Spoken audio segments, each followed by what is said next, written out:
Welcome to Lorecast, the things you didn't know but probably should know. I am your host, Marvel, and with me I have...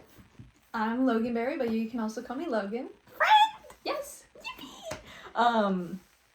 So, we finished season 1, right? And a little detail I forgot to mention, by the way, a little fun fact for you about our Lord and Savior Techno.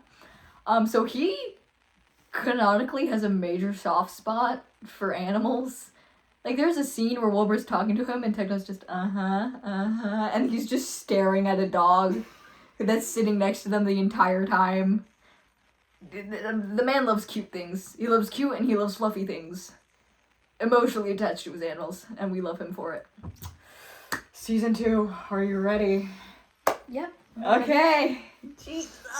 Let's do this. Alright. So, after Wilbur blowing it all at the Kingdom Come and basically committing suicide aided by Phil, Tubbo is still president. Tubbo 2020. And he starts rebuilding L'Manberg, and they kind of rename it again to New L'Manberg. Okay, we're leaving behind the old, we're bringing in the new. L'Manberg 2.0. Yeah, and when Wilbur blew up L'Manberg, it left like this huge crater in the ground. So when they rebuilt the city, they just rebuilt it on stilts. Huh. And it's like all the buildings on stilts. It's actually really cool. Now here's the thing. While Wilbur may be dead, he is not gone. For not too long after his death, we get this little guy, affectionately called Ghostbur. What? Here's a little fandom interpretation for you. So they can come back, but like. Yep, so now Wilbur is a ghost. Now, the interesting thing about Ghostbur is, while he is Wilbur's ghost, he's technically a different person. Oh. So, while Wilbur, the one we know, is dead and gone, Ghostbur is just sort of the manifestation of his wants and what's left of him. And like even Ghostbur refers to the Wilbur who dies as an entirely separate individual. Mm-hmm. This Wilbur is dead. He's in the afterlife, and like Ghostbur talks about him like, oh yeah, no, he's off doing something. I don't know what. And Ghostbur is interesting. So he's an absolute sweetie pie. Aww. So sweet, so adorable, and that's because he has a selective amnesia. Mm. There are very little things he remembers, and particularly bad memories he doesn't have anymore. He's forgotten entire people. Like, people talk about Schlatt, and he doesn't know who that is. Or it's just been wiped from his memory. And I actually have a list of things written by Ghostbur himself of what he remembers. Okay. So we have the smell of bread, which has to do with Nikki's bakery. I know. L'Manberg, the revolution, bullying Tommy, and in parentheses, he's a child. Sparring with Techno as a kid, the wind, being president, people cheering for me, Fundy growing up, Nikki, the van, Tubbo building everything, Phil protecting me, Sally the salmon, Phil stabbing me to death with a sword, a large explosion, the taste of salt, air in my lungs, winning the election, a ravine, Techno's armory, books, tunnels, arrows, and I don't know. So you can kind of tell already that there's a difference in what Ghostbur remembers. So not only does he have selective amnesia, but some of his memories are wrong. Winning the election. Yeah, winning the election. So that's interesting. He's kind of just floating around. So is Wilbur, the ghost Wilbur, is he played by the same guy? Yeah, played by the same guy. Acted differently. He's just now a ghost. Okay. And he's like absolute cutie patootie. He's like if Pinkie Pie and Fluttershy were one person. Oh.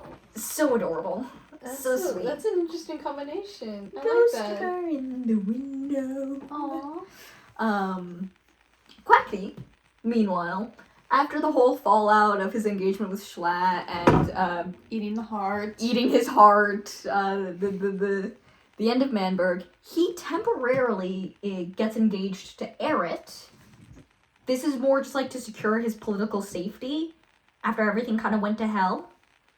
Nothing happens there, like they break it off pretty fast.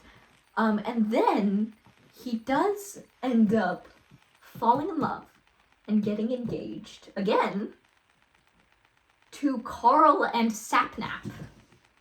That's right, we've got a polyamory in this series. Polyamorous? Yes. There's polyamorous in There's this? representation. Yeah, so he ends up like Carl and Sapnap have kind of been together throughout most of this. That's why they're together. That's why they're holding hands. Together holding hands. Yes. And then they end up engaged with Quackity. Will you edit this out? No, entertain. No, I can't do Entertain. anything. No. I think I'm gonna look at the notes.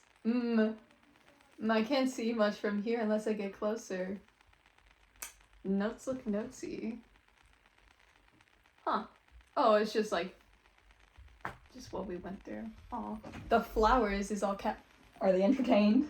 Should I be concerned what you were talking about? Okay, I was What just have you looking at the done? notes, but then I remembered that you already went through this. But the Naughty. flowers is all caps, Naughty. which is a good yeah. Naughty. You Logan. left me alone. I didn't know what to do. No spoilers. Look, you disappointed our cameraman Benson. Look at not even him. Looking at me. Look at Fine. him. You disappointed him. How could you apologize to Benson? Forgive me. I have sinned. Oh. And now you've broken Benson. No. How could you? I can fix him. How could you? I can fix him. See? I leave for 2 minutes and it all goes wrong. So, Tubbo's president, Tommy is acting as his vice president, and Ranboo joins the server. He's a little fan interpretation for you. Yay! And these are the keychains. Ranboo! Ah! No, my boys! I thought you had that. The boys! The Wrong boys! Yay! Keychains by Wolf Hotel. Yes. Plug. Okay. So Ranboo is interesting. So he is a hybrid. Mm-hmm. He's part Enderman and part something else we don't know. So mysterious. Yeah, he's a bit of a mysterious guy. But he joins. He's got a little bit of a weird heritage. We can't exactly figure it out. Okay. And him and Tommy kind of very quickly hit it off. Or where Tommy goes up to him and asks how old Ranboo is and when he was born, and then Tommy proceeds to lament because he's still the youngest on the server. But they meet, they become friends, and they decide, you know what? Welcome to the server, Ranboo. It's time to commit some crimes. Yay! So they waddle on over to George's house, steal from him, and accidentally set his house on fire. Accidentally. Like, was his house made of wood? Yes. Oh. So they accidentally set his house fire. They did not mean to. They fixed as much of it as they could. They still stole from him, like, they kept the items, but they fixed his house as much as they could, and they left. And, during it... I'm sorry. Yeah. And a little bit during their little escapade, Ranboo gets his hands on an allium, which I think at the time was like the rarest flower in the game, and he gives it to Tommy as a little sign of their friendship. No. And Tommy's just like judging Ranboo for giving him a flower, but he takes it anyway. But why? Because it's Tommy. Bro, it's just a Okay. flower. It's So he's fine. like, fine, I'll take it. Be nice. Takes the flower. And yeah, they're friends. Things kind of go on. And then Dream. He finds out that they stole from bestie / Oh. will they, won't they partners. He finds out they stole from his baby girl. Baby girl. And he's not having this, okay? And he kind of confronts Tubbo about this, and he's like, dude, Tommy's still causing trouble. what are you guys doing, okay? He has continually fought with me and disobeyed every rule. He's been arrested twice. Like, I've had enough. He needs to face the consequences of his actions. And he proceeds to give Tubbo an ultimatum. And he says, exile Tommy, or I will burn LoganBerry to the ground. 0 to 100, bro. Okay. And Tommy, like, they have, like, a whole court discussion about this entire thing and, like, how Tommy should be punished. And Tommy, notably, lies. Oh. He denies Ranboo's involvement. Says Ranboo wasn't even there. It was just him. So he is covering for Ranboo to protect him because he's new to the server. He doesn't need to be involved in this. Aww. And he lies for Ranboo. And, like, Ranboo tries to tell the truth, and Tommy's like, shut up! Let me do this! And he attempts to leverage Dream into, kind of letting this slide. Like, he didn't mean to do it. They tried to fix it, and he has, like, I think it's, spirits. Like, remember how I mentioned the Pet Wars, like, Dream's horse spirit died? Mm-hmm. Tommy has something of spirits. It might be his saddle or his armor or something, but he has something of Dream's horse. Oh. And he's like, oh, I'll give this back to you, dude. Just let's chill. Let's let it slide. Dream does not care though. He still demands the ultimatum, and notably, George doesn't care. He's like, yeah, they stole from me and they kind of burned my house, but I feel like this is a little much. Like, he doesn't care. He's not getting involved in any of this. But Dream is the one pushing for it. Okay? And that's because he sees an opportunity to get his favorite little victim alone. And thus, the breakup arc. The breakup arc? December 4th, 2020.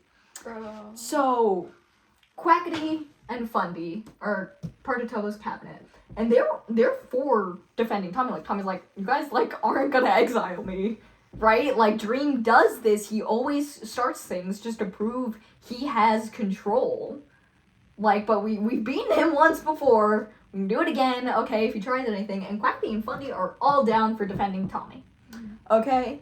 But Tubbo is unsure. He's been through a lot. He was dragged into the whole LoganBerry revolution, and like just when they got it back, Schlatt gets put in charge. He's put through hell dealing with like Schlatt and Wilbur's mess. Like during season 1, part 1, they're both just like stuck with a very not so nice man. Okay, like Tommy's stuck with Wilbur. Tubbo's stuck with Schlatt. And he's tired of all this. He lost both of his canon lives to this mess. He has permanent burn scars down his body. And he isn't sure another fight is worth it. He doesn't want more conflict to break out. So how can he think of this politically? How can he keep the damage to a minimum? And Tommy, meanwhile, has almost a blind faith in Tubbo. That they're not gonna exile him. I'm like, this is the same like boy who promised like to run away with him when things weren't going well. Like Tubbo offered they would just give it all up. They would go. It's fine. As long as they had each other, it was fine. And he doesn't notice Tubbo's shift in priorities. So when they confront Dream again, kind of on the walls of LoganBerry, and Quackity and Funny, they're all down for defending Tommy. Tommy, again, trying once again to pull one over on Dream, reveals that he managed to steal his discs back. What? Cat and Mellow High, all the way back from season 1. How? I don't know how, but he managed to steal them back without Dream noticing. And he's like, oh, you have no power, like, like, these discs matter more than LoganBerry and that sort of thing, and Tubbo doesn't take too kindly to this. Tommy is like, oh, the discs matter more than LoganBerry, than all of us, and he even gives the Mellow High disc to Tubbo. So Tommy has Cat, Tubbo has Mellow High. Oh, they split it. Mm-hmm. Nice. But Tubbo unfortunately is not speaking Tommy's language. He doesn't understand the symbolism and the metaphor behind the discs. To Tommy, these discs are more important than everything else because they are a physical representation of their friendship and how he feels about people, but Tubbo doesn't know that. Oh no. All he sees is Tommy claim that these discs mean more than him, than their friendship, than LoganBerry, than the thing they fought for. And he calls Tommy selfish and decides to exile him. Oh. And Ranboo actually stands up for Tommy. He scolds Tubbo and says that Tommy is anything but selfish. He was the one who took the blame for something Ranboo did too. Why isn't he getting the same level of punishment? Right? And but Tommy's been exiled, and we established that, like, at some point privately, Tommy had actually spoken to Ranboo, and he kind of expressed his worries that Tubbo being president would ruin their friendship. And it seems like he was right. And Tommy is almost baffled by this. Again, he had that blind faith in Tubbo, and now his best friend has just sided with his greatest enemy and exiled him, and he's completely thrown off. Like, when did Tubbo's priorities change? When did Tommy no longer matter to him? And it's just, they're not communicate, please! Oh. There. Yep. So Dream, like, leads Tommy out of LoganBerry, and Ghostbur kind of follows behind him. He's like, oh, are you going somewhere? Can I come too?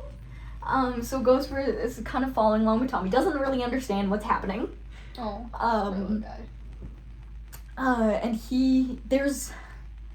it's gotta be heartbreaking being around Ghostbur, because Tommy will never get closure. Wilbur was not a good man when he died. He was mean, and maybe even, like, to an abusive extent to Tommy, lashing out at him, manipulating him, dismissing him, and then he dies. He doesn't apologize for anything, and now Tommy's stuck with this ghost who doesn't remember anything, so an apology from him would be pointless. And what's he gonna do? Break Ghostbur's heart? Tell him what really happened? No. You can't. So there's no closure for him here. And, like, and he doesn't want to hurt Wilbur. He doesn't want to hurt Ghostbur. That's his big brother, okay? Yeah. But, and, a little more on Ghostbur. He can't be in rain. He can't touch water. Oh. It burns him, and he starts to melt. Oh. So he can't be in rain, he can't touch water. And remember, when I mentioned that Wilbur, before his death, gave some blue to Nikki? Yes. Blue becomes a very big thing with Ghostbur. For some reason, he just always has this thing called blue on him. And he's like, here, have some blue. And according to him, it takes your bad emotions and your bad memories and it makes you feel better. So drugs. That's not drugs. Not drugs. This is not a drug metaphor that I know of. It could be. But what exactly blue is interesting. So in the game, he uses lapis lazuli, and he calls it blue. But interestingly, and kind of morbidly, Ghostbur is often depicted with blue blood. Huh. So, like, most people depict him with, like, he has the blood stains on his hands and, like, the gash through his sweater where he was stabbed. And he's depicted as having blue blood. Mm-hmm. So that might be just, like, a weird ghostly thing he has, or blue could just be lapis lazuli, like, it could just be the like, gem. And Ghostbur doesn't get that, so he just made up blue. Oh. So it's a mix of things. Now, this is where the trigger warnings start to really kick in. Like what trigger warnings? Some mentions of suicide, self-harm, that kind of thing. Oh. Like, we're gonna get really into that, so trigger warning, y'all, be safe, please. Please. We don't want any harm Mm-hmm. or to have anybody cause So harm to now themselves. that Tommy has been exiled, he's not allowed within LoganBerry. That's it. Like, he's just not allowed within LoganBerry. It's kind of the similar situation he was in with Wilbur. So where does he go?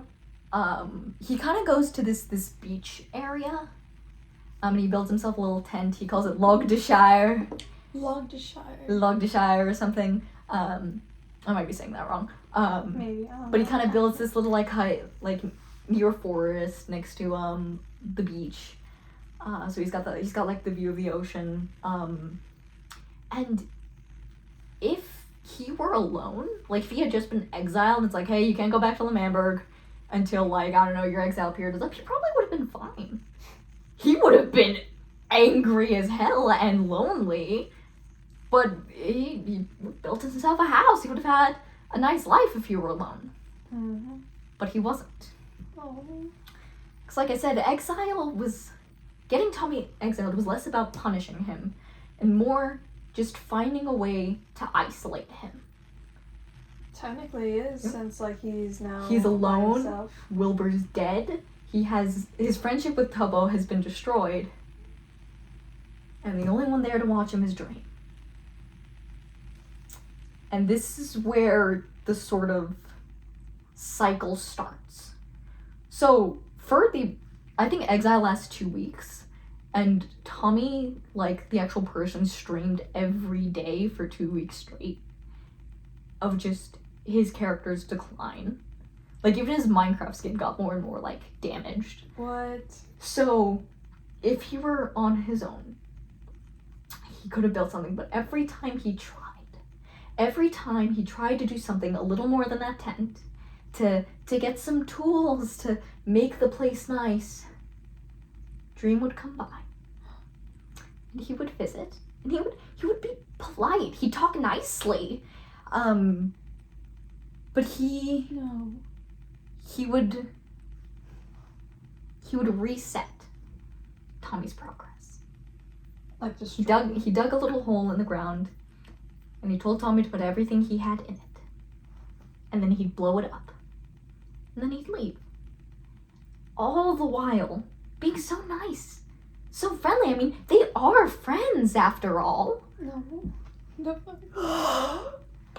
And at one point, like kind of around Christmas, we start to see the beginning of Tommy's suicidal ideation, where he's been going through this no matter what he does, day after day of trying to build himself up. Dream comes by and he destroys it.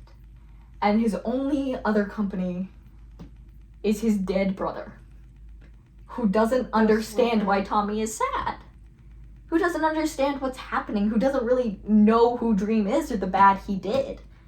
And he, around Christmas, he's kind of standing in the Nether, because he's allowed technically to go other places. Dream just never lets him. He's to stay there at the Exile site, and at some point he's kind of in the Nether with Dream. It's really the only way you can leave. And he's just kind of staring into the lava. Doesn't say anything. He's just standing at the edge looking at it.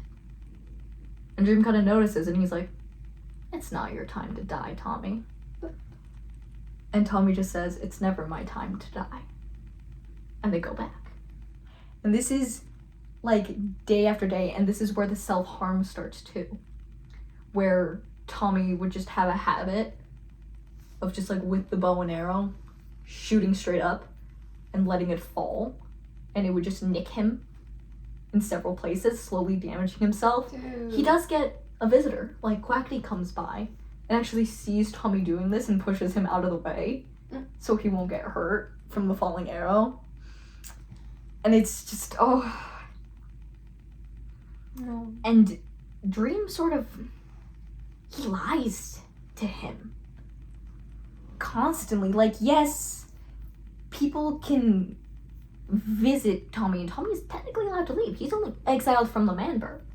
But Dream keeps keeping him here, right where he can see him. Discourages Tommy from leaving. Like, That's so messed yep, up. never lets him near Why would he LoganBerry. do? No. Yeah, and at some point, Ghostbur, who maybe doesn't understand so much, does know that Tommy is sad. And he's like, what is the thing that always made Tommy feel better? Tubbo. No. So, Ghostbur shows up at Logdashire. And Tommy's looking worse for wear, and he's like, I made you something. And he hands Tommy a compass. That is, and in the cover, carved into the, like, lid of the compass, is your Tubbo. And it is enchanted to point directly to Tubbo's location at all times. And apparently, Ghostbur handed a very similar one to Tubbo that says your Tommy and points to him, because Tubbo doesn't know what's going on in Exile, but he does miss his friend. Okay? He didn't want to hurt Tommy, okay? He was just so they now have matching compasses that point to each other. Aww. Yup. And Tommy actually hides this compass from Dream. He has, like, a chest kind of buried under his house where he hides all the important things to him. He has the compass in there so that Dream doesn't destroy it. He actually has several photos of Tubbo in there as well that every now and then he'll just kind of pull out and look at and then put back. Like, he misses Tubbo so much. Okay? No. However, Dream, of course, does find out about the compasses at some point. He doesn't try to take Tommy's from him, but instead he lies. He lies and says that Tubbo destroyed it, that he doesn't care. Okay, he's the one who exiled Tommy after all. Why would he want that thing? So he lies and says that Tubbo destroyed it, and it is kind of true. Tubbo's compass did break, but it was an accident and he tried to fix it. So his compass did break, but like it wasn't his fault. It was an accident. Like, he didn't mean to break it, and he tries to like fix it or talks to Ghostbur about getting another one, but that like never happens. No. So Tommy just fully believes that Tubbo abandoned him, doesn't care about him.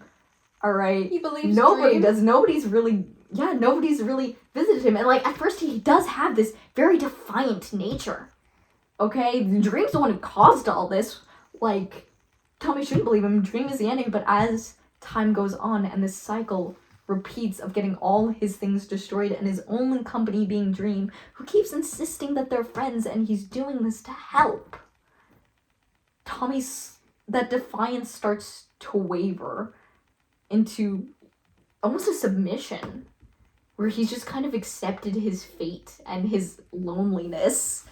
And I cry. Dude, no. During this, like, there was a little communication, like, Quackity visited him at one point, and, like, he's been trading letters with Ranboo as well, where Ranboo tries checking up on him, but those were, later intercepted by Dream, so the letters just stopped. And Tommy now believes that Ranboo's left him behind. Meanwhile, Ranboo just thinks Tommy stopped replying. While he's on his last life, too. Well, he's on his last life, and Tommy's mental decline changed, but Tommy's always been insecure. He's had this lack of self-worth. The entirety of season 1 was really just him trying to make Wilbur proud, to like prove himself in some way that he could do all this. And if there's no one there to validate his worth, does he have any at all? His habit of grandeur and talking big about himself is because he feels so small. And at some point, Jack does visit. But Tommy is so deep in this by now that he mistakes it for pity and mocking, and does, like, push Jack into lava. Oh. Yeah. Oh, what? And Dream, like, proceeds to continue this relation where he is telling Tommy that nobody wants to see him, nobody wants him around, nobody's really visited him except the ghost of his brother, who too stops showing up at one point. Dream's the only one who comes here. Dream's the only one who wants to see him. He's the only one who cares. And meanwhile, he's lying to Tubbo and L'Manberg by insisting they can't visit. That's not part of the exile, and that Tommy doesn't want to see them. Oh. So he's just twisting it to distance Tommy further and further. And, What the hell? Tommy, like, trying to believe it. Like, he's trying not to believe it. Okay? He still has faith in his friends. He knows the dream is probably lying. He's making this up. Okay? And he decides to, like, that he's gonna host a beach party for his birthday, I think. I think it's his birthday? I don't know. But he's gonna host a beach party. And he sends out invites. Like, he makes all the invites. He gives them to Dream to send them out. And Dream's like, yeah, of course I'll do this for you. No. He doesn't. But no one shows up. And Dream didn't throw the invitations away. He did one worse. He gave the invitations to Ghostspur and sent him out into the snow in an attempt to kill him. Because he can't really touch water. Snow is water. So he attempted to kill Ghostspur by sending him out into the snow and hoping that he'd stay there long enough where he wouldn't just would get lost and wouldn't be able to make it back. And like, he knelt. He's okay, don't worry. He did make it back. Why is Dream doing this? Right, but Dream is the only one who attends. Okay, and it's again that sign of control. Like, so Dream he's developed almost a weird obsession with Tommy. This is the one kid, the one person in this entire server he just can't hold down. Everything, ever since Tommy showed up, he has done nothing but defy Dream and break his rules and get other people to follow suit. Tommy is the root of his troubles, and in a weird way, he's almost fascinated by it. Like, what makes you so different? What is it about you that I can't break? And that's kind of why he's doing this. He wants to see how long the game will go. How long can Tommy keep playing before he gives up? How long before Dream has full control again? He's an absolute control freak. And it's a battle of wits, in a way. Or not a battle of wits, of wills. And Tommy just gets worse. The self-harm continues. He stops eating. He keeps his health almost as low as possible, and he starts hallucinating Tubbo every now and then. There's even there's a part where there's a nether portal that connects L'Manberg to the exile side, because the exile side is actually pretty far away.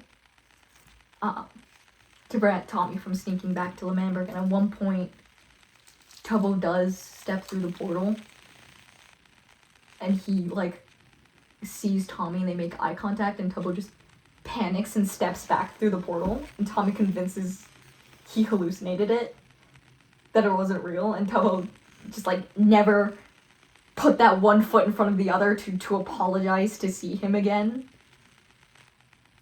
And this is when the suicide attempts begin. So Tommy, I might be misremembering this, but I think, like, at the end of streams, he would just kind of go underwater in the ocean and then just stay there as long as possible before he drowned, and then he'd log off. And then the beginning, I think, of his streams during Exile were him just swimming back up to the surface. No. Yeah. And now we're gonna leave Tommy here for now. So this is a bit of in-between on what's been happening while Tommy was in Exile. Tommy's going through hell right now. So we're gonna leave this here. I'm like shaking. Like my voice is shaking. I'm tearing up trying to talk about this. No. You okay? Are you okay? My first time hearing about this. Yeah. What an asshole. Right? What the hell? No. You know that one? How Okay. to do that? Okay. Why is he doing this? Y'all know that one song? God.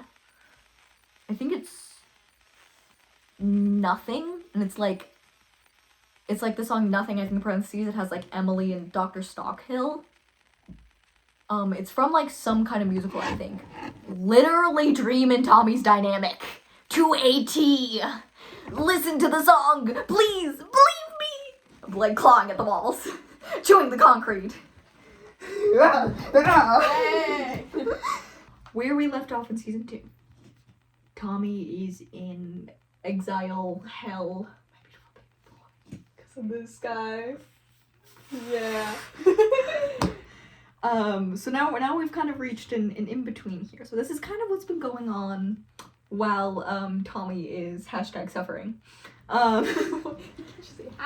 So remember how I mentioned that during the L'Manberg War, the part of Eric's deal was that he would betray L'Manberg and Dream would give him the crown and let him rule over the land. But you know, Dream is never gonna keep that promise for long, okay? Because he wants to put his baby girl George on the throne, okay? Because I think he has a royalty kink, I don't know, but he wants to put his baby boy on the throne, and he did that. He did that during Dawn of the 16th. However, in the season 2, he changes his mind. He no longer wants George on the throne for whatever reason, takes the crown from him, and reinstates Eret. Much to Eret's bewilderment and George's utter heartbreak. Okay? Like, he thought this was like the thing they had been working toward, the thing Dream had been promising him and hyping him up since the beginning of season 1. Dream literally did like a Lion King's, like, you know the speech from Lion King where he's like, everything the light touches. Yeah, he did that. He did that to George. It was this whole thing. What about the shadowy place? And now it's just taken away from him? Hello? Excuse me? Is that how this works? And during all of this, we got Sapnap. Now Sapnap is our third man of the little Dream Team group. Dream, George, whose photo isn't here, and Sapnap. And Sapnap is Dream's bestie, okay? They've known each other for years. They've kind of grown up together. And he's starting to notice the shift in Dream, some things that don't quite make sense. And he's starting to notice the shift in Dream's morals. And he asks him, and he's like, is this really for George? Or is this for you? And like, Dream was out here scolding Tommy and like saying Tommy only cares about the discs, but isn't that true for Dream as well? And those two, the tension starts there. On another end, we have Quackly, who, after his very short proposal to Arid, and is now kind of in league with these two. I don't know if they're currently engaged at this time. I think they are. But now that he's in league with these two, he decides the funniest thing he could do next is to create a rip-off nation of L'Manberg and dub it Mexican L'Manberg. Mexican? Yes, because he is Mexican. And he's like, yes, this is my totally original nation. Okay? Hello, and he does not want Eret on the throne. He's like, hell no. I don't trust you. You betrayed your comrades in the past. You don't deserve to be on the throne, buddy boy. And he decides, in his Mexican L'Manberg, he's going to frame Eret for a crime. So he's gonna have someone go talk to Eret, and he's gonna invite Eret to Mexican L'Manberg for him to come visit, and they're gonna have him walk down a specific street, which they rigged with TNT. And he's going to blow up Carl and frame Eret for it. And he does. Eret shows up as expected. The explosions go off. Carl loses one of his canon lives to Quackity's scheme. And I don't remember whether or not Carl was a willing participant in this. No, I don't think he had I don't think any he idea was at all, which makes it more convincing for Quackity. Yes, and he's like, oh my god, look at what you've done. You've killed my lovely Carl. How could you? What? And Aaron's like, excuse me. And George is also there. I guess he kind of like defected to Mexican LoganBerry after his breakup arc with Dream. So he's just kind of there. He never does anything, but he's there, lurking. Okay. And this results in like a whole fight breaking out between like Mexican LoganBerry, like Aaron, Dream, like Sapnap's there. And during this, Sapnap actually starts fighting with Dream, calling him out on all of his crap. Puffy, who, little fan interpretation for y'all, my sweet beautiful queen, she dies in the process because she was just like nearby, and I think like Quackity, while running away from Dream, like killed her or something, and so she dies in the process. They do get her stuff back and like apologize to her for all of this, and you know what, Quackity eventually backs off. Dream is like, I really don't care. You can have your nation, whatever. Just name it something else. So it's been renamed. Mexican LoganBerry has been renamed to El Rapids. El Rapids? I genuinely don't know what that means, and I swear to God, if it's a dirty joke, I'm unaware of, because this guy has a habit of naming things as dirty jokes. El Rapids. El Rapids. Rapids? Yes, Oh. yes, Rapids. I was thinking of like the, you know those crazy psycho white rabbits? Oh my god. It's not that. Yeah. I hope it's not. But, El Rapids is now acknowledged as an independent nation, I guess. That's happening. Let's see. During this, Ranboo becomes Tubbo's Minuteman. So he's basically the one writing the minutes or the notes on every, like, political action and meeting that happens. So he's kind of following Tubbo around, and they're becoming friends. Oh. Right? Fundy, Phil, and Ghostspur have a talk. Where, Ghostspur's kind of been hanging around Phil in the meantime. He's like, Father is here! Yay! And, like, the strange thing is, so most of the things Ghostspur doesn't remember are the bad memories. Like, he doesn't remember who Schlatt is. You did say that it's And only the good things. Yeah, he but tends it's to only remember the good altered. things, and so there are some things altered, like he remembers winning the election, which didn't happen. But also, he remembers his death, which tells me Phil killing him was a happy memory to him. Yeah, just to break your heart there. But, you know, they find Fundy, and Ghostspur's following Hound, and he's like, my son! Fundy! Yippee! Like, Ghostspur's so happy to see him, he's absolutely adoring him, and he's still kind of treating him in that childish way, I think because he mainly doesn't remember Fundy as, like, an adult or later in the years, because they were fighting so much at the time, and Fundy is not happy to see him. Fundy he just keeps asking him to go away, and he's yelling at Ghostspur and telling him like what really happened. Like the last words they had were a fight. They're not on good terms. But Ghostspur doesn't remember any of that. He doesn't understand why Fundy's angry at him. We do get a little bit on Sally, Fundy's mom. Where Wilbur tries to mention her to try and connect, and it's unsure what really happened to her. It's just very soon after Fundy's birth, she disappeared. Sally the salmon. Yeah, so maybe she just left, maybe she's dead, we don't know, and Wilbur never really shares. But Fundy's not having it, and during this conversation where he's kind of talking to Phil about all of this, he finds Pogtopia, the ruins of it. And he's looking through and he's seeing all the things that happened before, the worst moments of his life. And he decides Fundy's right. He wasn't a good dad. And Fundy deserves a good dad. So they have a talk, and they agree that since Wilbur is in no state to take care of him or raise him, Eret will. What? Eret?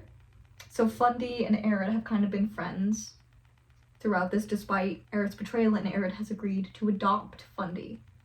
Legally and everything. And take care of him. Isn't Fundy an adult? Yes and no. It's more a matter of, like, being raised, take care of, and more just, like, fully denouncing Wilbur from his life. Okay. In, like, every way he can. So that happens. Eret adopts him. And during this time, on December 6th, 2020, now we're not going to talk about this till season 3, but this is when things start to happen over here.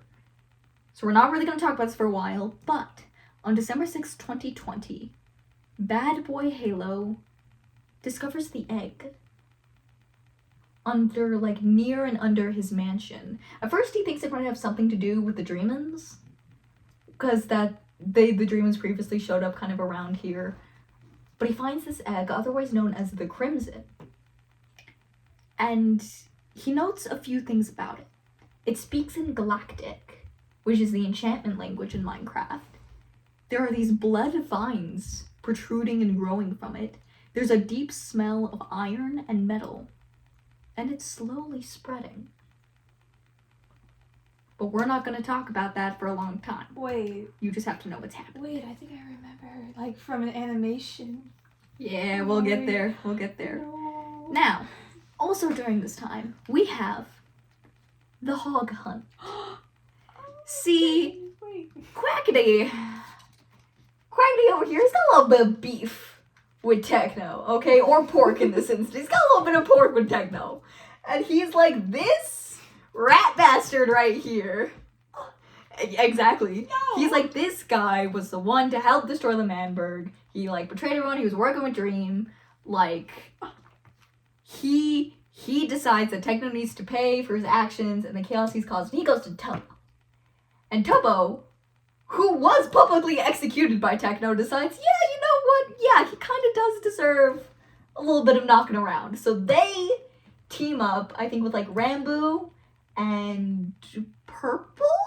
Question mark? There's another one there, I don't remember who. Wait. And they form what they call the Butcher Army.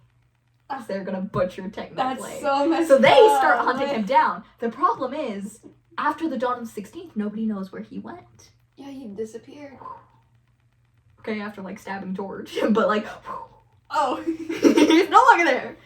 But who has settled nearby and who has moved into New Lemanberg after his son's death was Phil.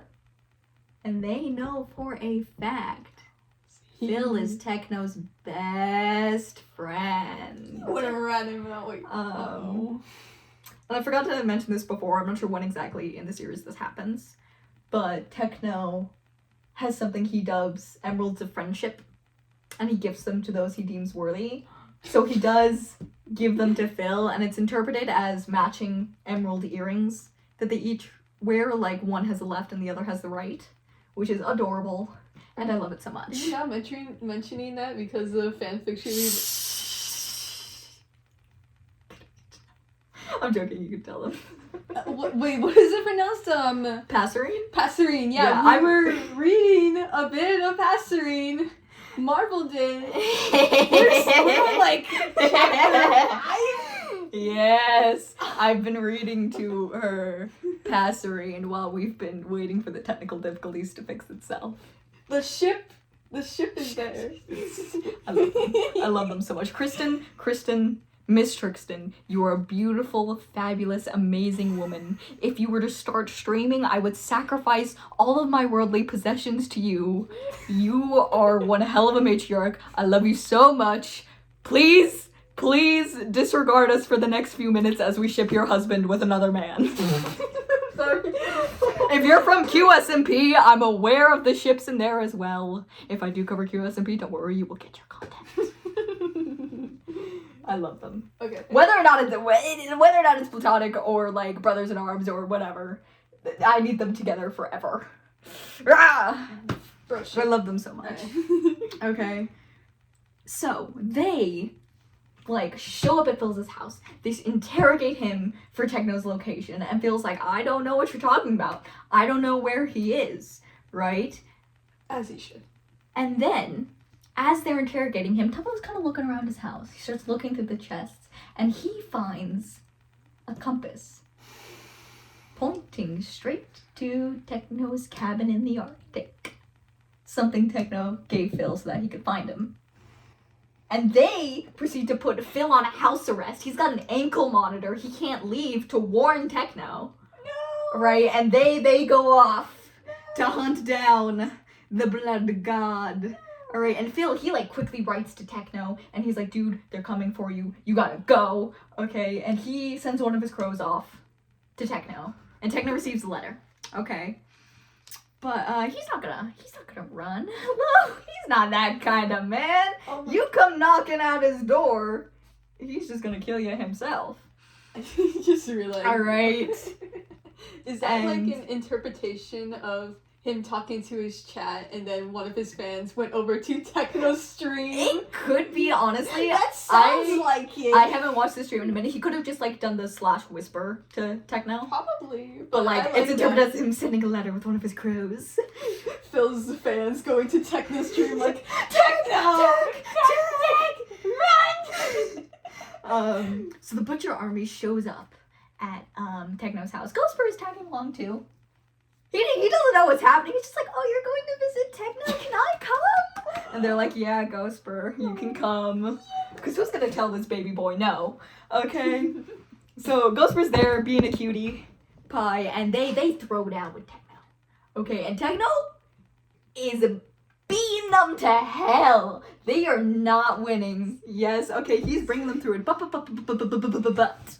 oh, remember how I mentioned Techno's soft spot for animals and his absolute protection and loyalty to his pets. what did they do?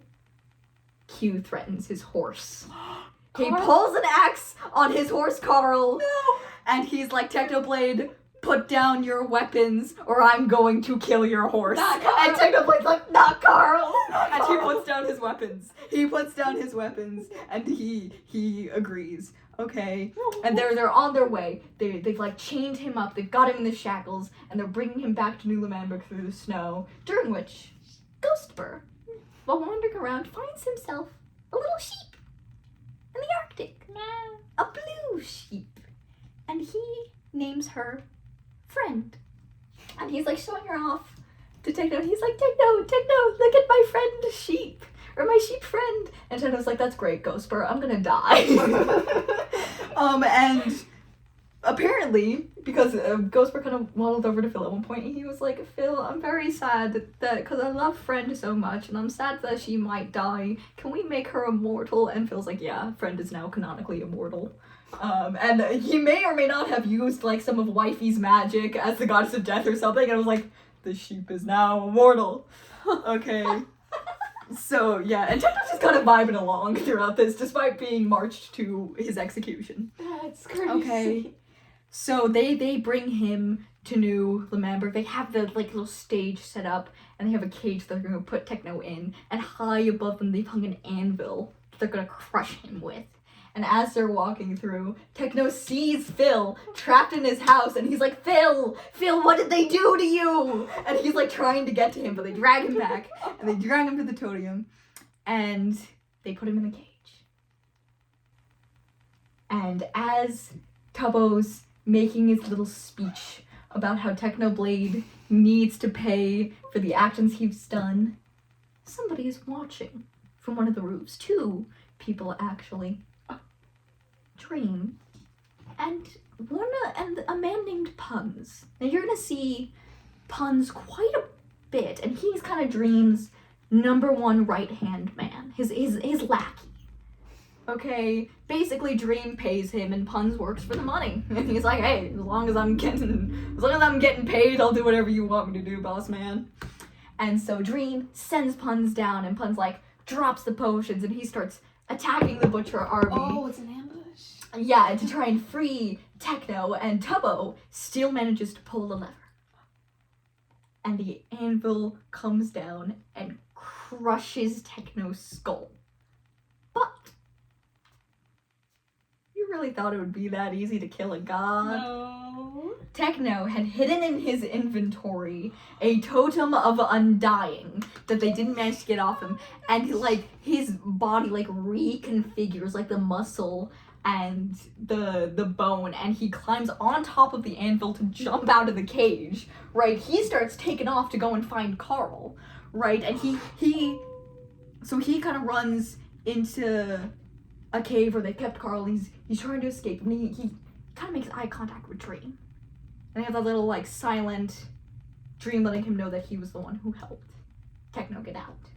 But Quackity isn't too far behind, and he chases Techno to the cage, or like, into the cave, and he pulls the weapon on him, and he's like, "You have done so much damage, Techno. You have caused so much chaos in your wake," and they start fighting. And Techno is only equipped with a pickaxe. He has nothing else, but he is still keeping up with Quackity, and he's like, "You know what, Quackity? I have a pickaxe, and I'll put it through your teeth." And he does. He hooks the pickaxe under his lip and up through his eye. Is that what that scar is? Yup. Quackity not only receives a scar, but I believe he loses his first canon life here to Technoblade's hand with a pickaxe. So he has like the scar through his face from it, which was originally a fan headcanon, by the way, that he liked so much he added it to his character. So that's going on. And now, because Dream was the one to help Techno escape, they kind of have almost a silent deal going on. Techno now owes Dream a favor. Oh. And while Dream was there in New Loganberry, he happens to steal something from Ranboo. See, Ranboo, perhaps because of his weird heritage, perhaps just because of him, he has severe memory issues.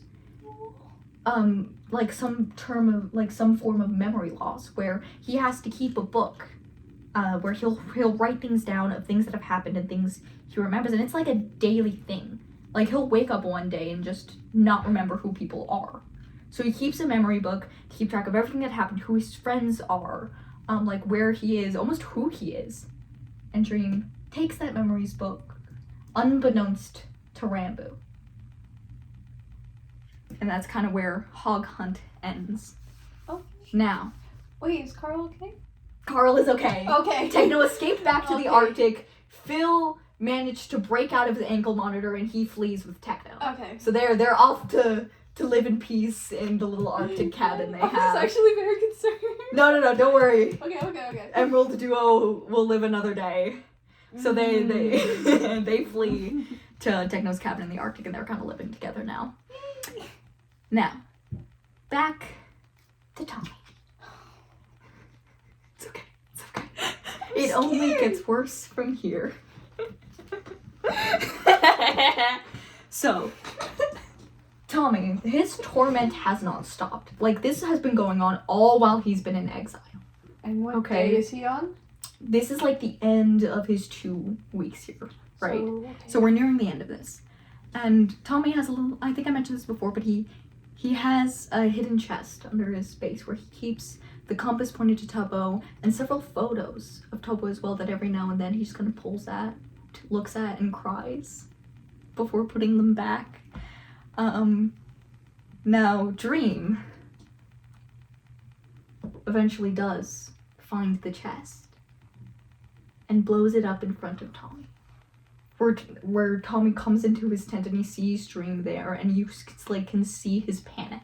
And he manages to save one of the photos, and I believe he manages to save his compass as well. Or like it shows up later. I think the compass shows up again later, so I don't think it's destroyed here. But he managed to save some of the photos, and Tommy at this point has had almost a full personality flip. He went from being defiant to not believing Dream's lies, to shit-talking him and trying to pick a fight with him, to this quiet acceptance and this desperation to just not be alone anymore. And Dream's constantly been repeating, we're friends, we're friends, we're friends, and Tommy starts to believe that too. And there's almost this submission where he asks Dream to stay, and he's asking for forgiveness for like breaking the rules. It's almost like a form of Stockholm syndrome. No. And like and Tommy too had like this kind of behavior with Wilbur as well, where Wilbur was treating him horribly and Tommy still stuck by him despite what was going on. And Dream during all of this says nothing. He destroys the chest, he leaves Tommy there, but before he does, he breaks the nether portal and Lorecast, completely cutting Tommy off from the rest of the world. And he leaves. And Tommy's there alone with his guilt and his shame. I mean, he knew better. He shouldn't have kept those things in the first place, and Dream was going to find it eventually. He should have just handed them off anyway, or denied even taking them. And he starts to think that this is all for nothing. It's not worth it. Aww. He has no way home. Not even Dream wants to stay around anymore. And he starts to build a tower on a cobblestone. Up and up and up. And he talks about how Dream left him too. How they were friends. How he messed up. How this is his fault. And like as he's going through this and building the tower, he just kind of looks at me and he's like, oh, I'm already above the clouds. And he keeps going. Okay, he repeats how Dream was doing this to watch him. Dream was there to watch him suffer, to break him. They weren't friends. That's not what friends do. Always there, always looking, always watching, never leaving him alone. And he looks down from the tower and he considers stepping off. And he repeats again how Dream was there to watch him. He pulls out the photo, the one singed photo he managed to save of Tubbo. And he looks at it for a while. And he realizes this torture, this pain, isn't worth it. And he steps off the tower. And he falls. But he lands into the ocean below. And the thing with Minecraft is if you land in water, you don't take any damage. I know that. So he drags himself out of the ocean, crawls his way to safety, and he makes his way to a Christmas tree. People had come by and built for him, because it's December. And he starts to break the wood. And this is where some Minecraft symbolism kicks in. Whenever you start a survival world, whenever you start anew, the first thing you have to do is break a tree. Gather wood. It is the first steps to survival. And it's the first thing Tommy does as he leaves Lorecast behind. Did he renew himself?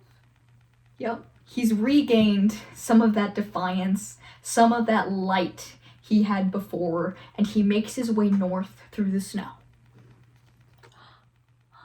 To the one place he knows is not under Dream's control.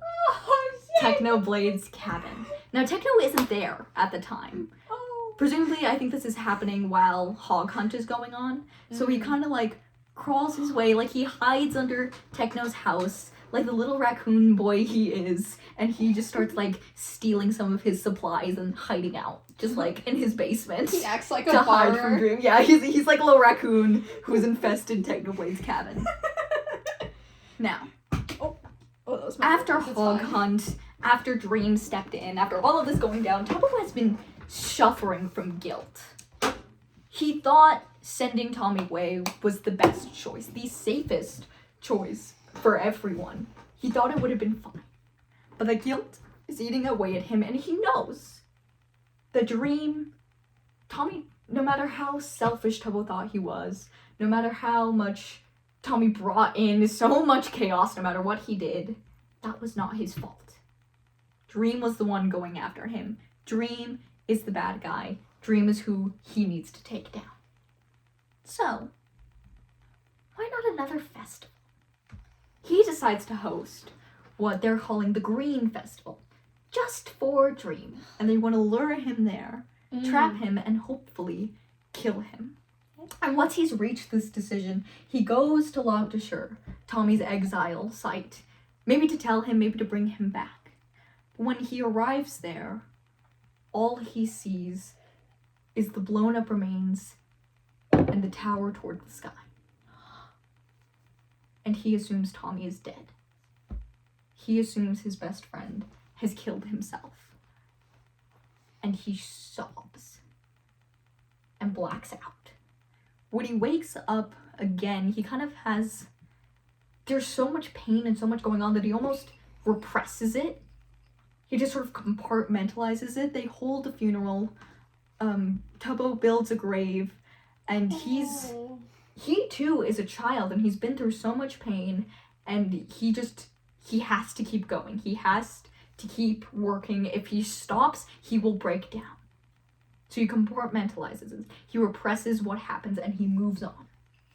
He has to keep moving. Meanwhile, Techno has discovered the little raccoon boy in his basement, okay? And he kind of like picks Tommy up by the scruff of his neck, and he's like, "What the hell are you doing here, child?" And Tommy's just like, "Shh, shh, shh, shh, don't worry about it. Don't worry about it, bro. Don't worry about it, big man. Shh, shh, shh. It's fine. It's fine." And Techno's like, "Do I need to start charging rent? What's going on?" And Tommy's just like, "Shh, shh, don't worry about it." Okay. That's his house. Okay. Alright. Okay. So, Tommy has kind of had almost a 180. Yeah, Tommy has had almost a 180 of what was going on here. Like, during Exile, he had very extreme self-harm tendencies, like hurting himself with the arrow, refusing to eat, keeping himself like on the brink of fainting, on the brink of dying. But now that he's out, now that he's escaped Exile and he's regained that the knowledge that Dream is a bad person, he's kind of done a 180, where he now has an extreme fear of taking damage. It sends him into a panic every little nick, and to do that, he starts to kind of satiate that. He starts stealing Techno's golden apples, and he just eats them every time he takes a little bit of damage. Because the golden apples not only regen you, they give you some extra health, they give you some stat boosts. Hey, those are valuable. Yeah. And Techno is kind of like, "You know what? You can stay. I'll even help you get your disc back." But Lemanberg has gotta go. Oh. Okay? And Tommy's like... He would like to hide here from Dream, and he does like the sound of getting his discs back. Like, he believes if he can get the discs back, they can take down Dream. But he's iffy about taking down the Manberg, and Techno's like, "Just trust, bro. Trust." Okay? And he leads Tommy out into the snow, towards the little mountain he has, and he's like, "Tommy, I want to show you something. Something I haven't even shown Phil." And Tommy's kind of like, are you gonna kill me? And Techno's like, "No, if I wanted to kill you, I could have done that so many times already." And he leads Tommy out into the Arctic. And he's like, "You see this wall?" And he pushes the snow aside. And there's a button behind it.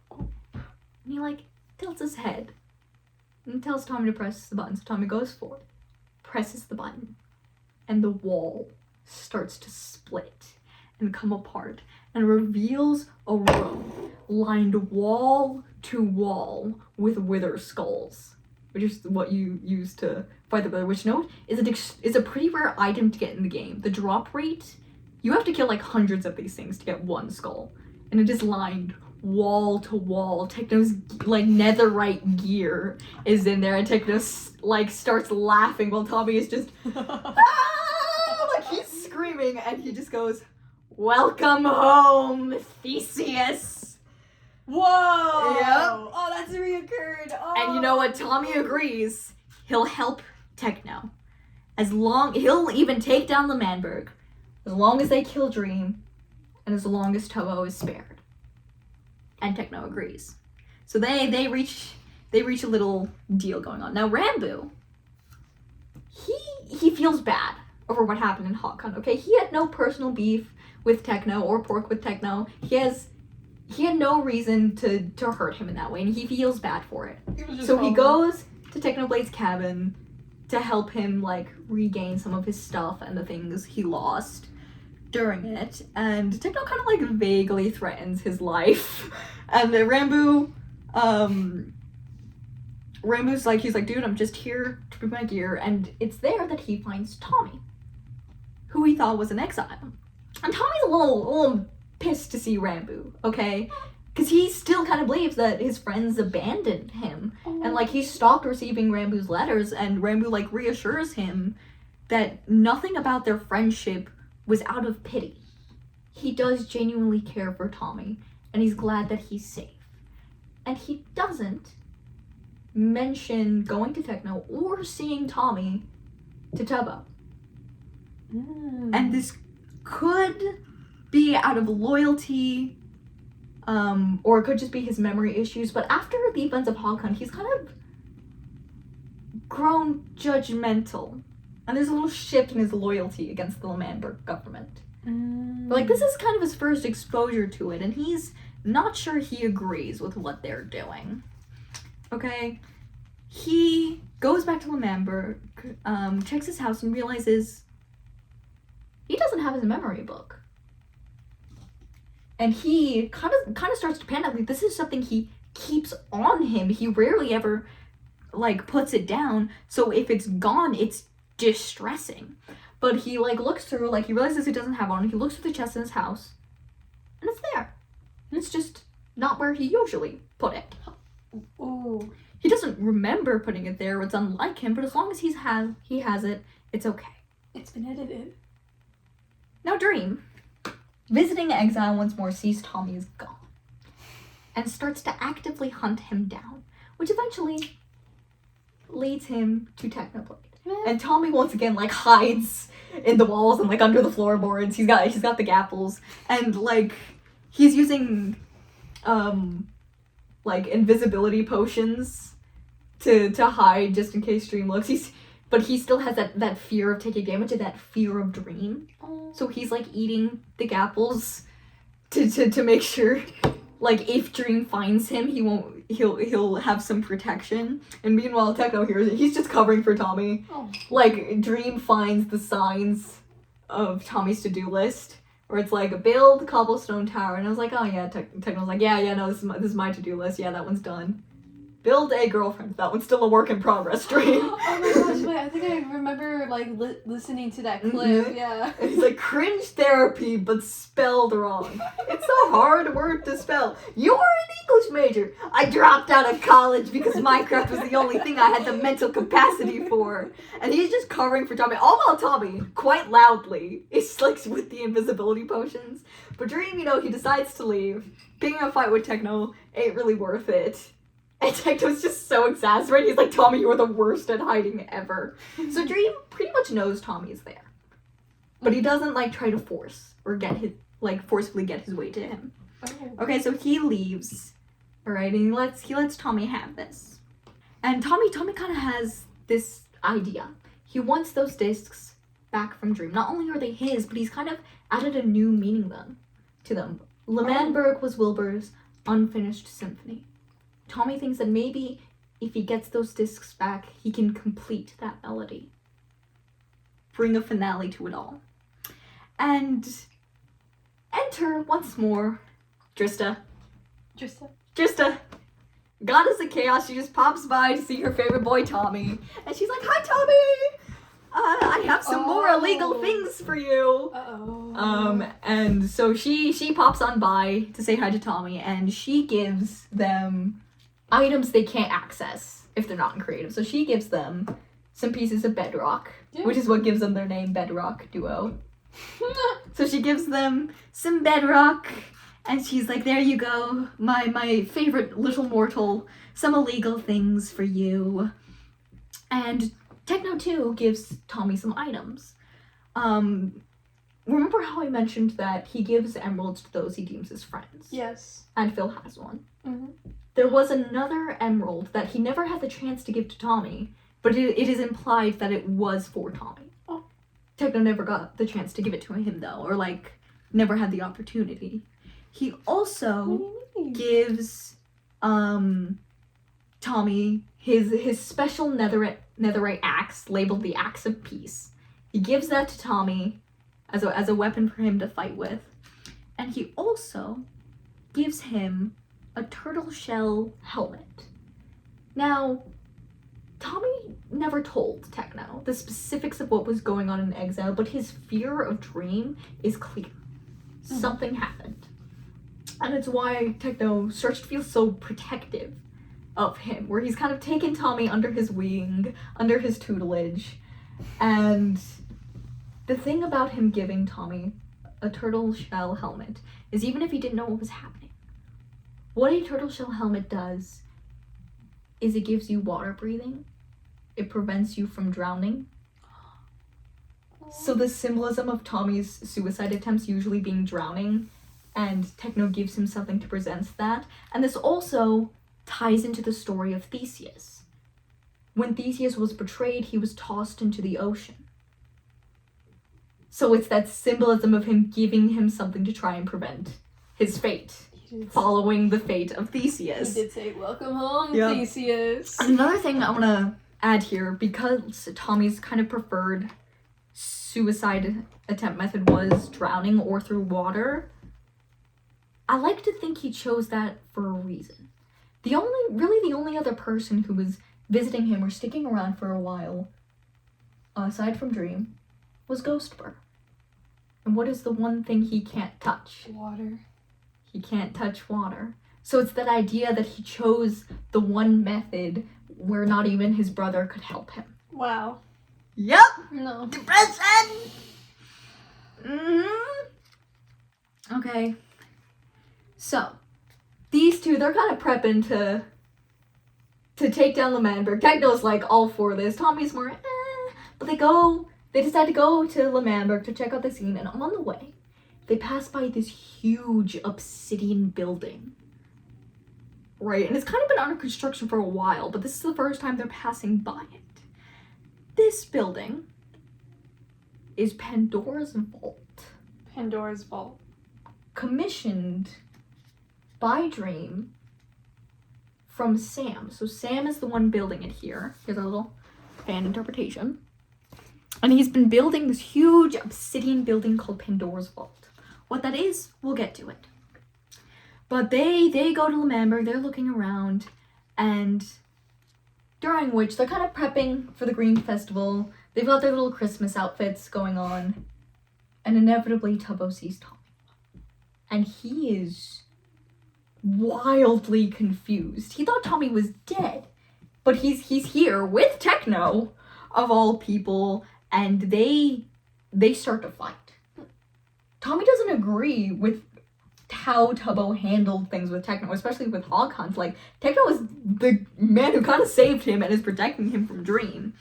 Okay, and Tommy doesn't agree with what's happening with Hog Hunt, and they get into a physical fight over what happened before, where it's this tussle in the ground of Tommy expressing his hurt and his betrayal of Tubbo sending him away, and Tubbo's confusion and guilt. But there's still that lingering affection and fondness there, and Techno starts to see that. He's a little, like, he sees it, he notes it, but he's like, you know what? We're still gonna put an end to this. LoManberg is still gonna fall. And Tommy, despite being reluctant, agrees. Because he only cares for Tubbo's safety. And he has been assured by Techno that Tubbo will remain untouched. And LoManberg isn't his home anymore. They sent him away. They banished him. Exile. And a bit later, the Green Festival starts. This huge plan that Tubbo's been putting together to lure Dream in. And when Dream shows up, he is not pleased. In fact, he is pissed. Whoa. See, he comes by and he starts building the walls of, like, New LoManberg higher, almost trapping them in. And he reveals that somebody blew up the community house. Now, Now, the community house was one of the first things ever built on the server by Dream and Alyssa, I think. Or Alyssa and somebody else. But it is like an extremely sentimental and important part of the server, and somebody blew it up. Okay. And he immediately goes for Tommy. Accuses him of doing it, whether or not he knows if Tommy did it or not. It's his favorite victim. So he immediately accuses Tommy of this. So like everyone is here, both Techno and Tommy are there for the Green Festival. Right, and Tommy's like denying this. He's like, no, I did not touch it. I swear. Okay? And Dream, he only has the cat disc right now, which he stole from Tommy after he was exiled. Tubbo still has Mellow Hive that Tommy gave to him before Exile, and Dream decides he wants that. As well as, Tommy. For a proper punishment. No. You And punished him enough, man. yeah, and Tubbo at first does refuse to give Dream Mellow Hive, but he also doesn't believe that Tommy didn't do it. It sounds like something he would do. He's done these kind of crimes before, and Tommy's upset that, Tubbo wouldn't believe him, and it falls once again into this physical fight, where they're going back and forth, spitting, the most worst words at each other. Knowing the symbolism and the metaphor of the discs, it's still about their friendship. A metaphor Tubbo is still not privy to. Okay? And Tubbo too is shouting back that the discs don't matter! And Tommy eventually yells, the discs were worth more than you ever were. And they kind of stop in shock, both of them, after Tommy yells at him, and they're just staring at each other. Tommy, he didn't want to say that. He was just angry, and he kind of mutters to himself, and he goes, I am worse than everyone I have ever hated. And he tells Tubbo to give Mellow Hive to Dream. And Tubbo, still reluctant to give it away, even after shouting that they don't matter. He knows how important they are to Tommy. He's still reluctant to give it away, but he concedes. Dream, however, is not satisfied. And he states that tomorrow the city will fall.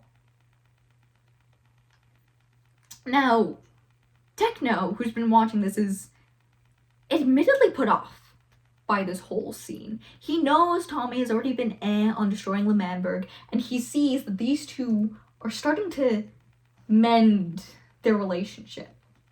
And he recommends that, hey, Tommy, we should go back to the cabin. But what's happened has already happened. It's always been Tubbo for him. He will always be the one person Tommy continually goes back to, and now that they've kind of reached an even ground, Tommy doesn't want to leave him again. And he decides to stay. Much to Techno's heartbreak. Oh. Tommy was his friend back in Pogtopia. And then after Exile, where Tommy holds this, idolization of the blade, the great Techno. And Techno's been taking care of him, protecting him from Dream, and as much as he might not say it aloud, he's grown fond of this loud little blonde. And there's that sense of betrayal again. No. Where he does not matter any more than people just using him as a weapon, as the blood god. But Tommy, he decides to stay because he believes in Tubbo, and he wants to do better than everything he's done before. But this, Techno starts to see it. The thing he's warned Tommy about way back in season 1, the story of Theseus.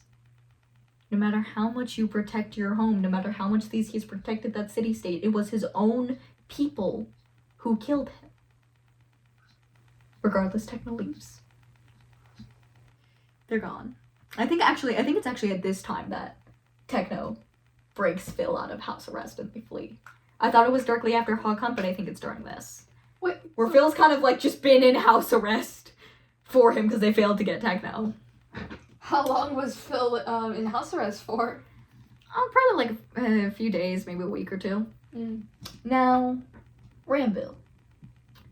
Ranboo, he's walking around near the community house, near the ruins of it, and he runs into Dream.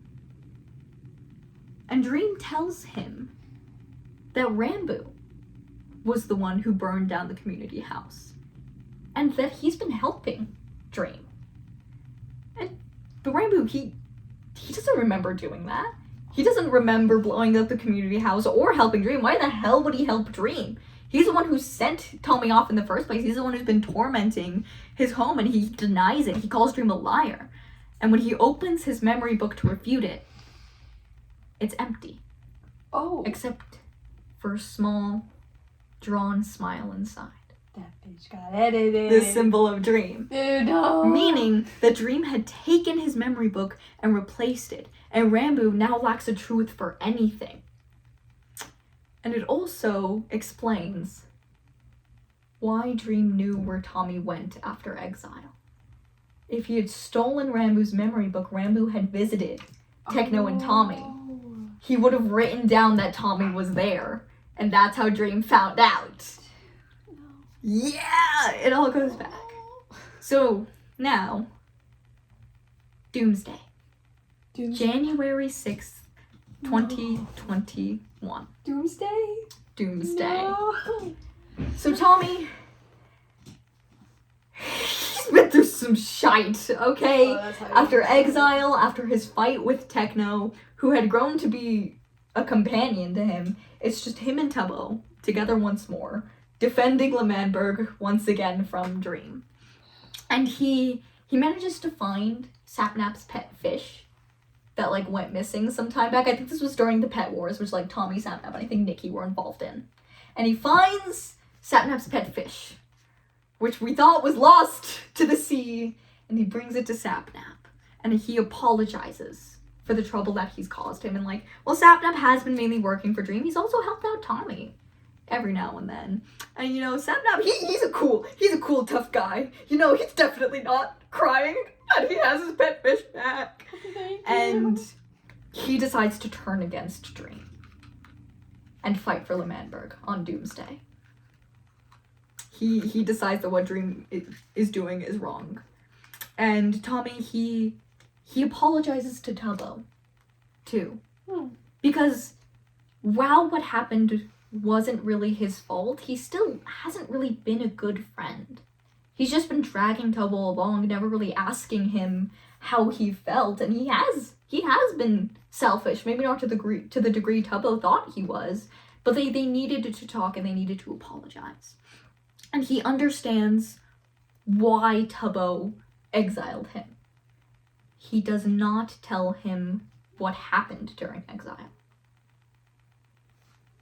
Now, Fundy and Nikki, they too were kind of done with everything happening here, but they take an opposite approach, where they decide, as long as LoganBerry's around, this fighting is just going to continue, so they decide to sabotage LoganBerry's supplies. Oh. For everything they've prepared for Doomsday, and we get a really nice line from Fundy, where he says, "If I cannot make them laugh, I will make them cry." Wait. And it's once again him disregarding anything his father had built any connection to Wilbur.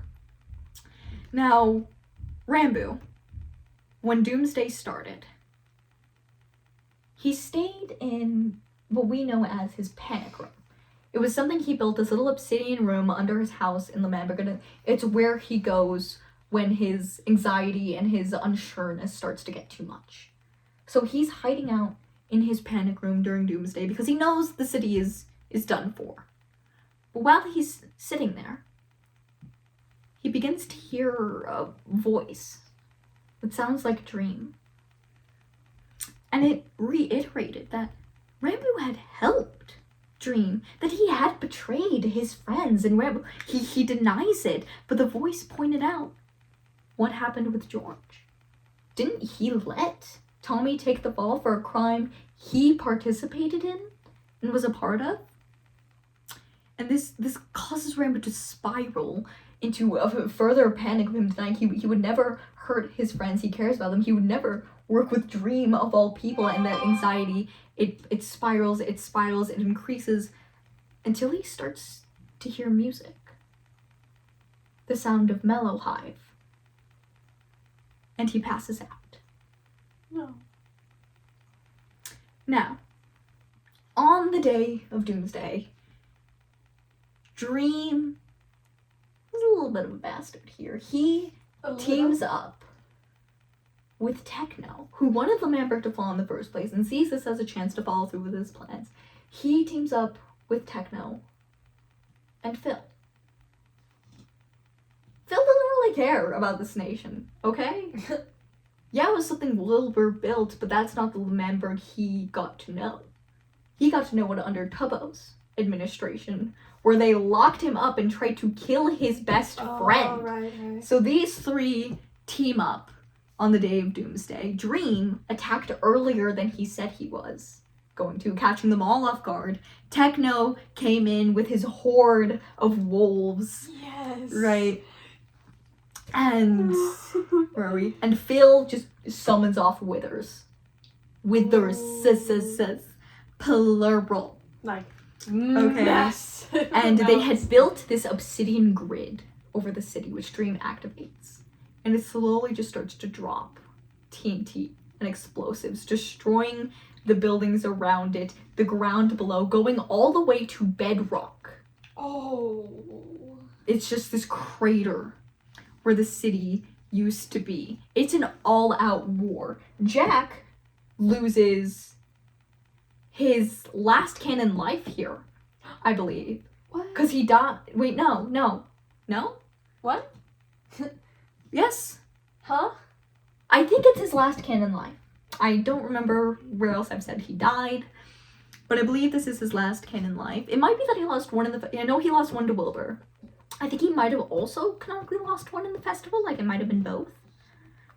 Or something. Does your notes say that he lost his last life during this? Is that what you're I believe so. saying? I believe, like, this is when he loses his last life. Or... No. I don't know. Well, okay, we'll get there. Okay. We'll get there. So Jack loses one of his lives. Okay? I think it's his last life. Tommy, who is here during all this, actually gets struck by lightning, which is like a really rare chance to happen in the game. That wasn't like scripted or anything, it just happened. Oh, what? So that didn't count. No, that didn't count. I don't even think he died, but like he just gets struck by lightning during this, which is crazy. Oh, I think he took that as improv. Yeah. We're like, that was like a blooper. Oh, yeah. Tommy and Techno start to throw down, and it is storming during this. Like I said, there is rain, there's thunder, there's lightning, there's the explosives coming down during this. Gosh. And Techno, like, repeats all his grievances. Tommy does not see him as a friend. He sees him as a weapon, as the blade, and nothing more. And Tommy's, like, trying to like, reiterate that, no, he did care. He does care about Techno. And Techno just kind of ends up shouting, I am a person, Tommy. And Tommy's like, and they are too. So it's just this battle of morality and their own beliefs. Ghostbur, too, is here. Standing in the rain, burning, watching her nation fall. What? And while he's sitting there watching, Nikki, for the first time, sees him. Her best friend. And she breaks. She goes into a full mental spiral. She screams. She blows up her own bakery, along with destroying the rest of Lemamberg, and she goes to the Leman tree. The tree she planted. The tree that has survived withers and explosives and war and dawn of the 16th. But it could not survive the girl that loved it most. And she sets it ablaze, repeating Aaron's phrase, it was never meant to be. Bro. Yep. And Ghostbur, he doesn't see her.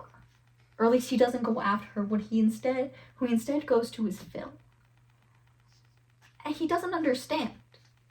He doesn't understand why Phil is doing this. Didn't they like L'Manberg? This was a home he built. Why is Phil destroying it? And he's angry. For the first time, he feels angry, and he looks at Phil and he's like, Friend was in your house. You knew Friend was there, and you still did it. You're hurting my friends. And Phil just kind of dismisses him. At one point, I think even Jack tries to question Phil, and he was like, why would you do this, Phil? Why would you team up? Techno, we know why he'd do it. Dream, we know why he'd do it. Why you? And Phil just goes, ever since I had to kill my own son. This is a matter of mourning and grieving that has been simmering under the surface that he's never quite been able to let go of. There is no pain quite like losing a child, especially when it's your fault. Okay? And this is the end. This is the end of L'Manberg. It's done for. There is no recovering from this, no stilts they can build. And it's Tommy and Tubbo together, and they kind of gather everyone that's left.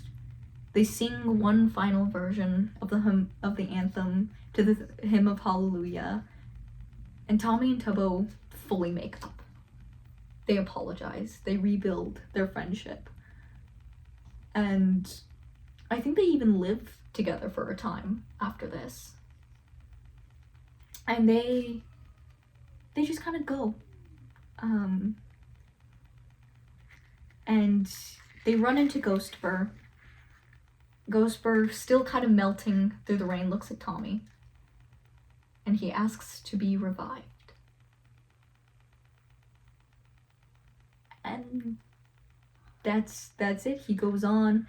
Tommy and Tubbo kind of chill at the bench for a while. And Jack, I was right, did lose all of his canon lives here.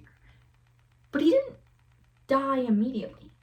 He was still there for the rest of Doomsday. He was there when they sang the anthem.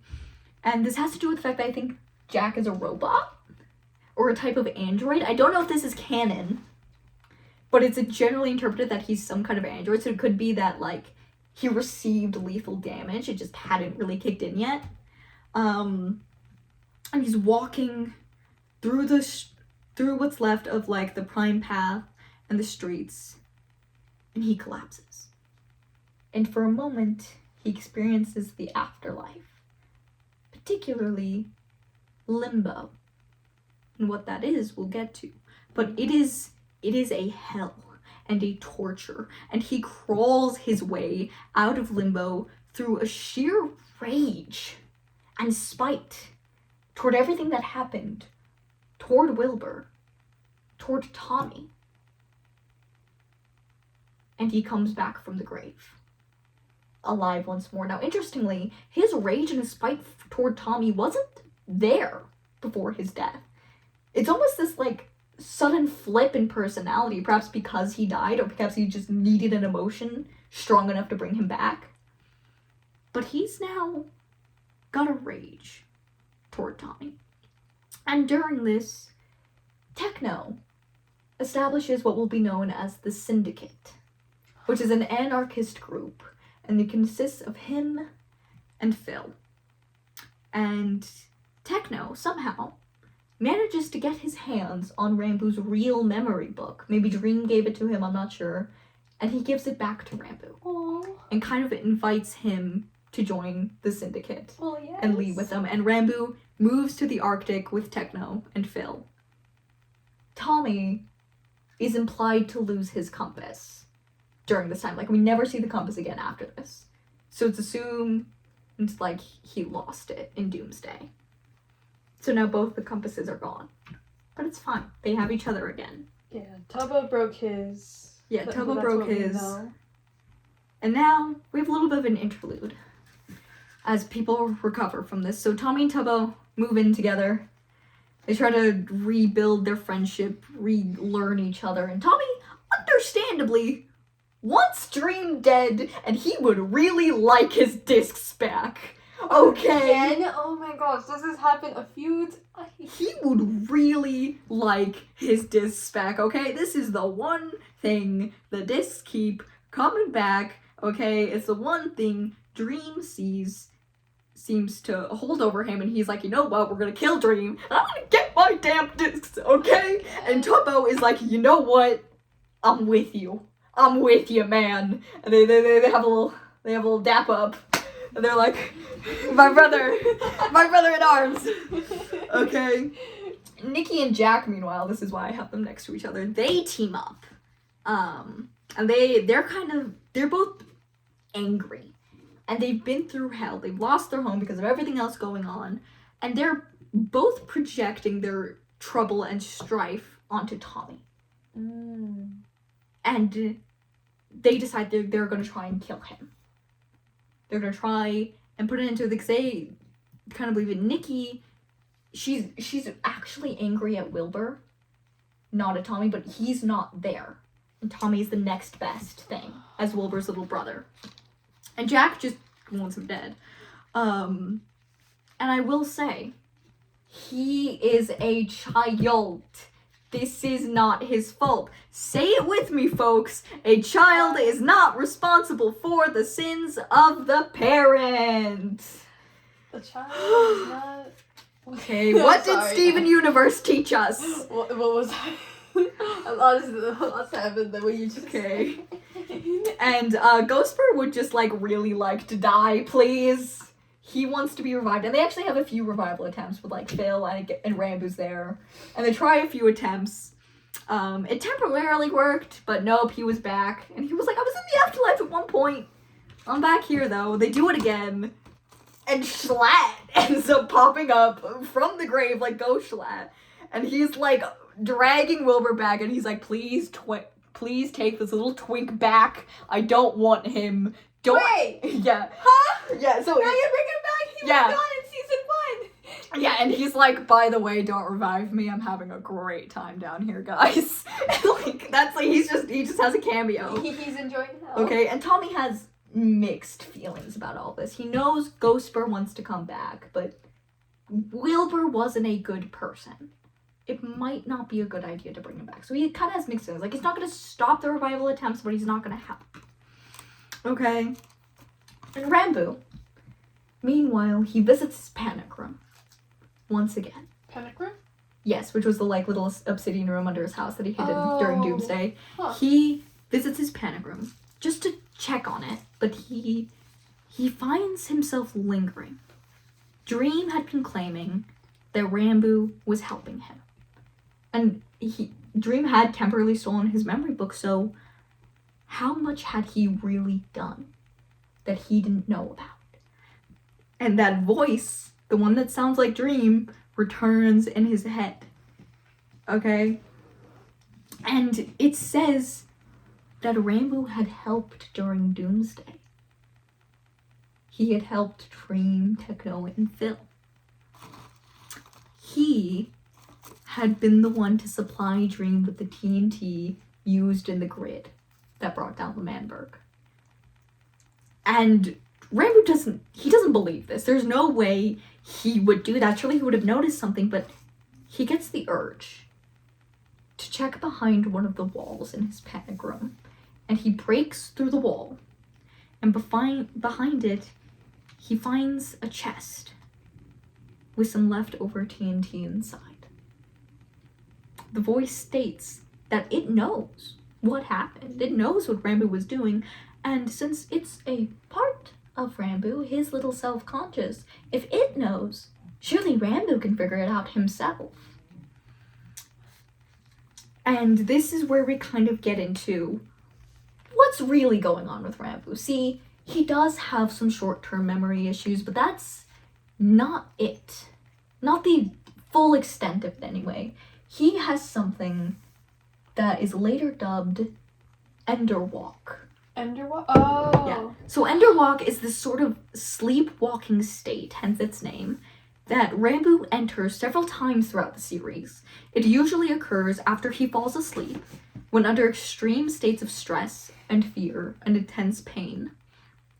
And while he's usually unaware of his surroundings in this state, it can last for hours. It moves rather mechanically, rarely speaking, and even when it does, it's in an entirely different language, which we know as Enderman.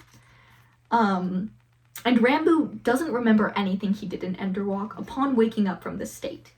However, certain hazy memories can be triggered if something reminds him of it.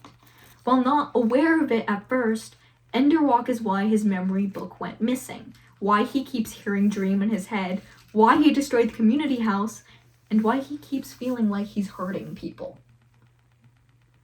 The voice in his head says that if Ranboo wasn't helping Dream, then why would he have one of Tommy's discs?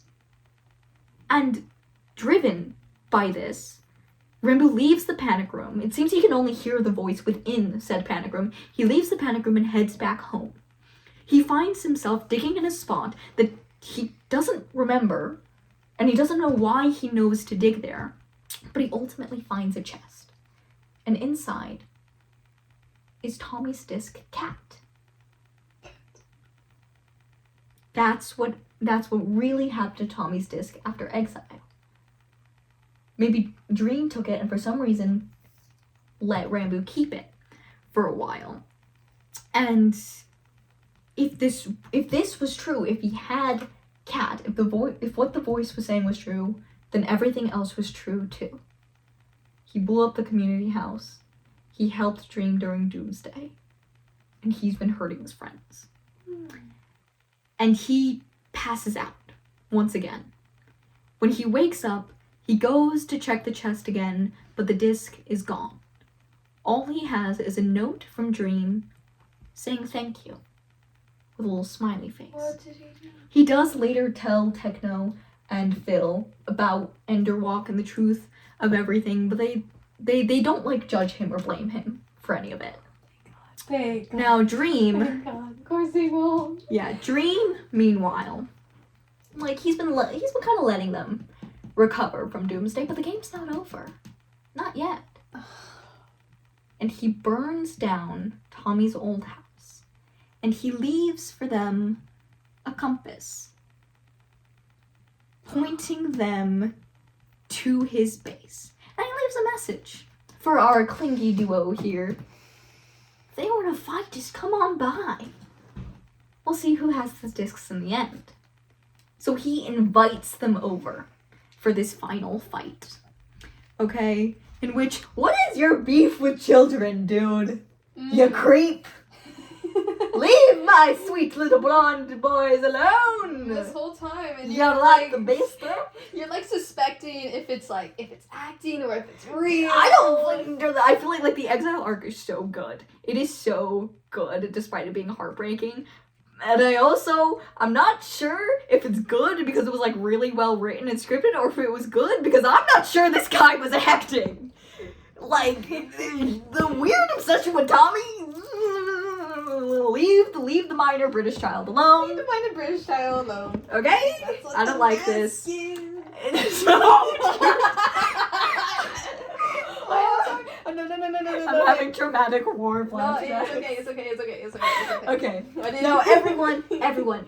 Puffy, Eric, Bundy, Bat Boy Halo, Sam, Quackty maybe. They all show up. And they give Clingy Duo some well wishes. Alright? And Tommy's like, thank you everyone for coming by to wish us well. And I'll see you all when I get home. Oh. When we get home! And Tommy's like, this is where you reveal that you're secretly gonna sacrifice me or something. And Tommy's like, no, I would never. They both have one life too. Yeah, they're only on one life. And Dream still has 3. Yeah, he hasn't died yet. And this... Techno, kill the bitch, please. Ooh, 3 characters you haven't You know what? seen Yeah, yet. let me leave real quick. I gotta duck down. Ooh, look at this. I'm not gonna tell you who they are. No spoilers for you either. Go take your phone call. Hey. Shoot. Okay. Shoot. You're You're banished. You're exiled. Go. Take your phone call. I already miss my friend. What a series. I know it's controversial, but this got me through some times, man. I'm debating what I want to do next on Lorecast as well. Cause I've done previous Lorecast videos, they're deleted now.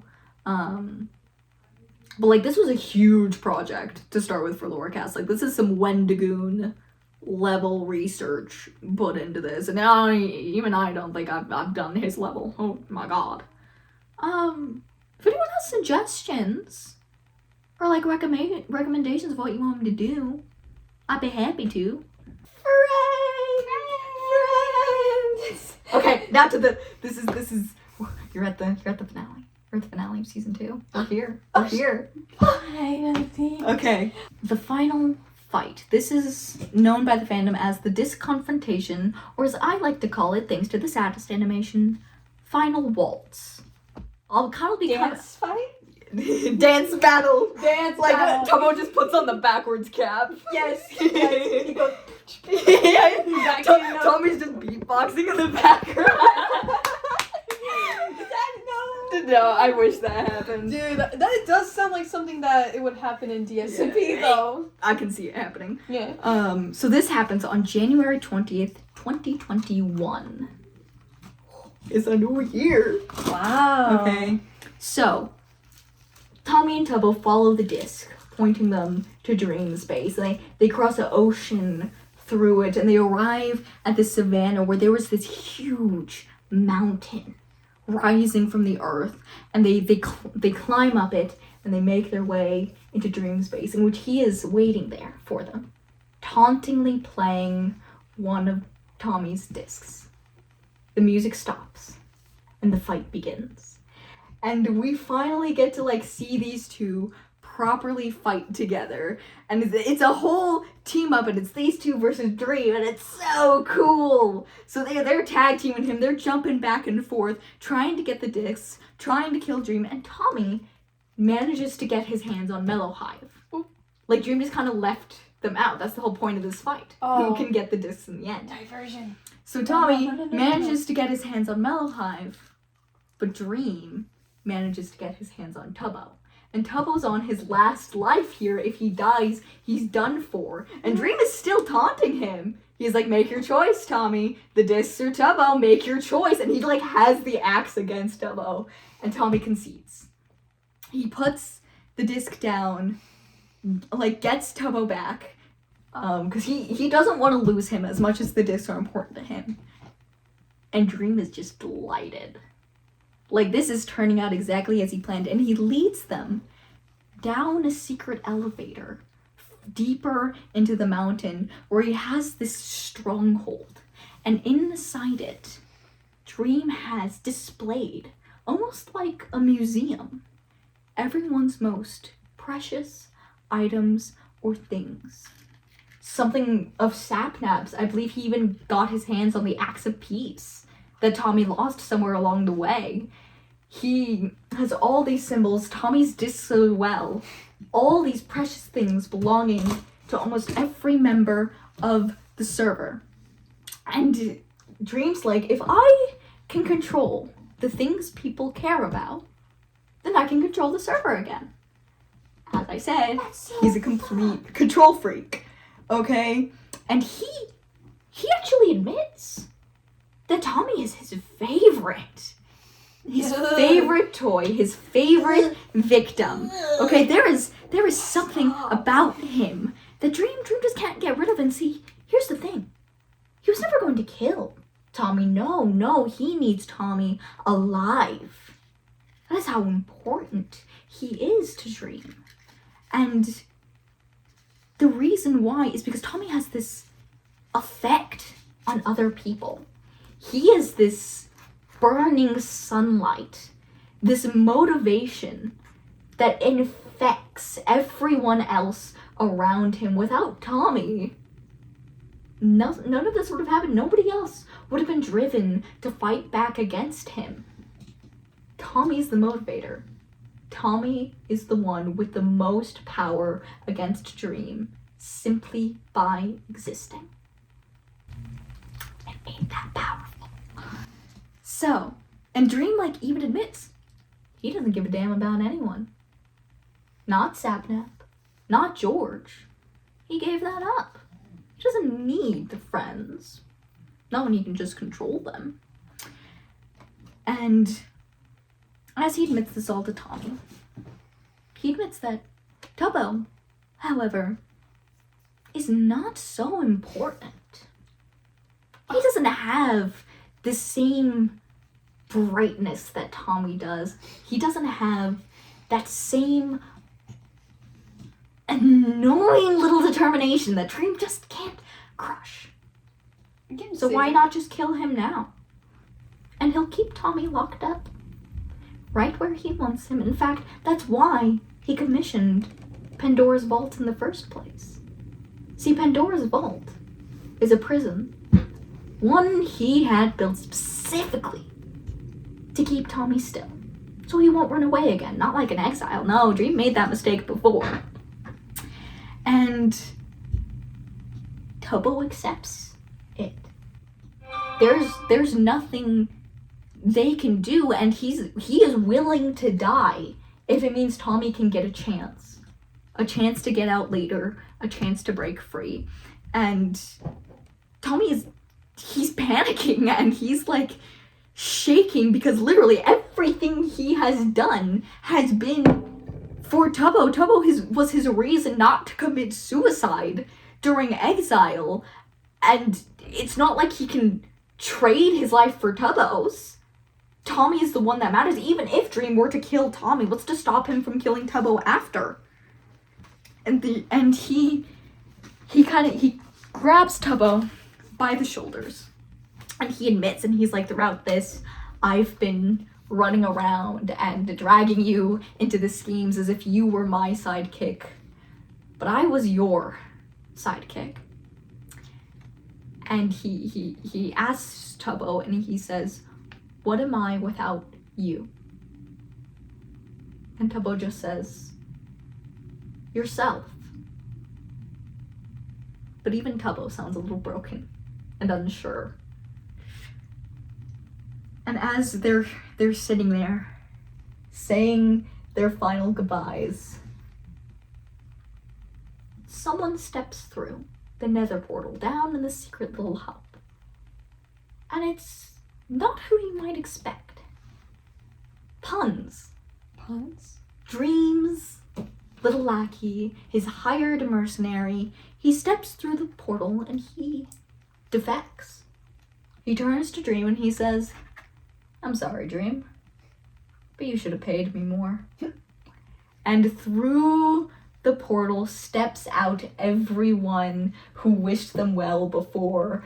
Puffy, What? Eric, Bundy, Nikki, Jack. The power of friendship, motherfucker. You're getting My Little Ponied. It's the end game. They went through the portal. Okay, and Dream is still in range of Tubbo.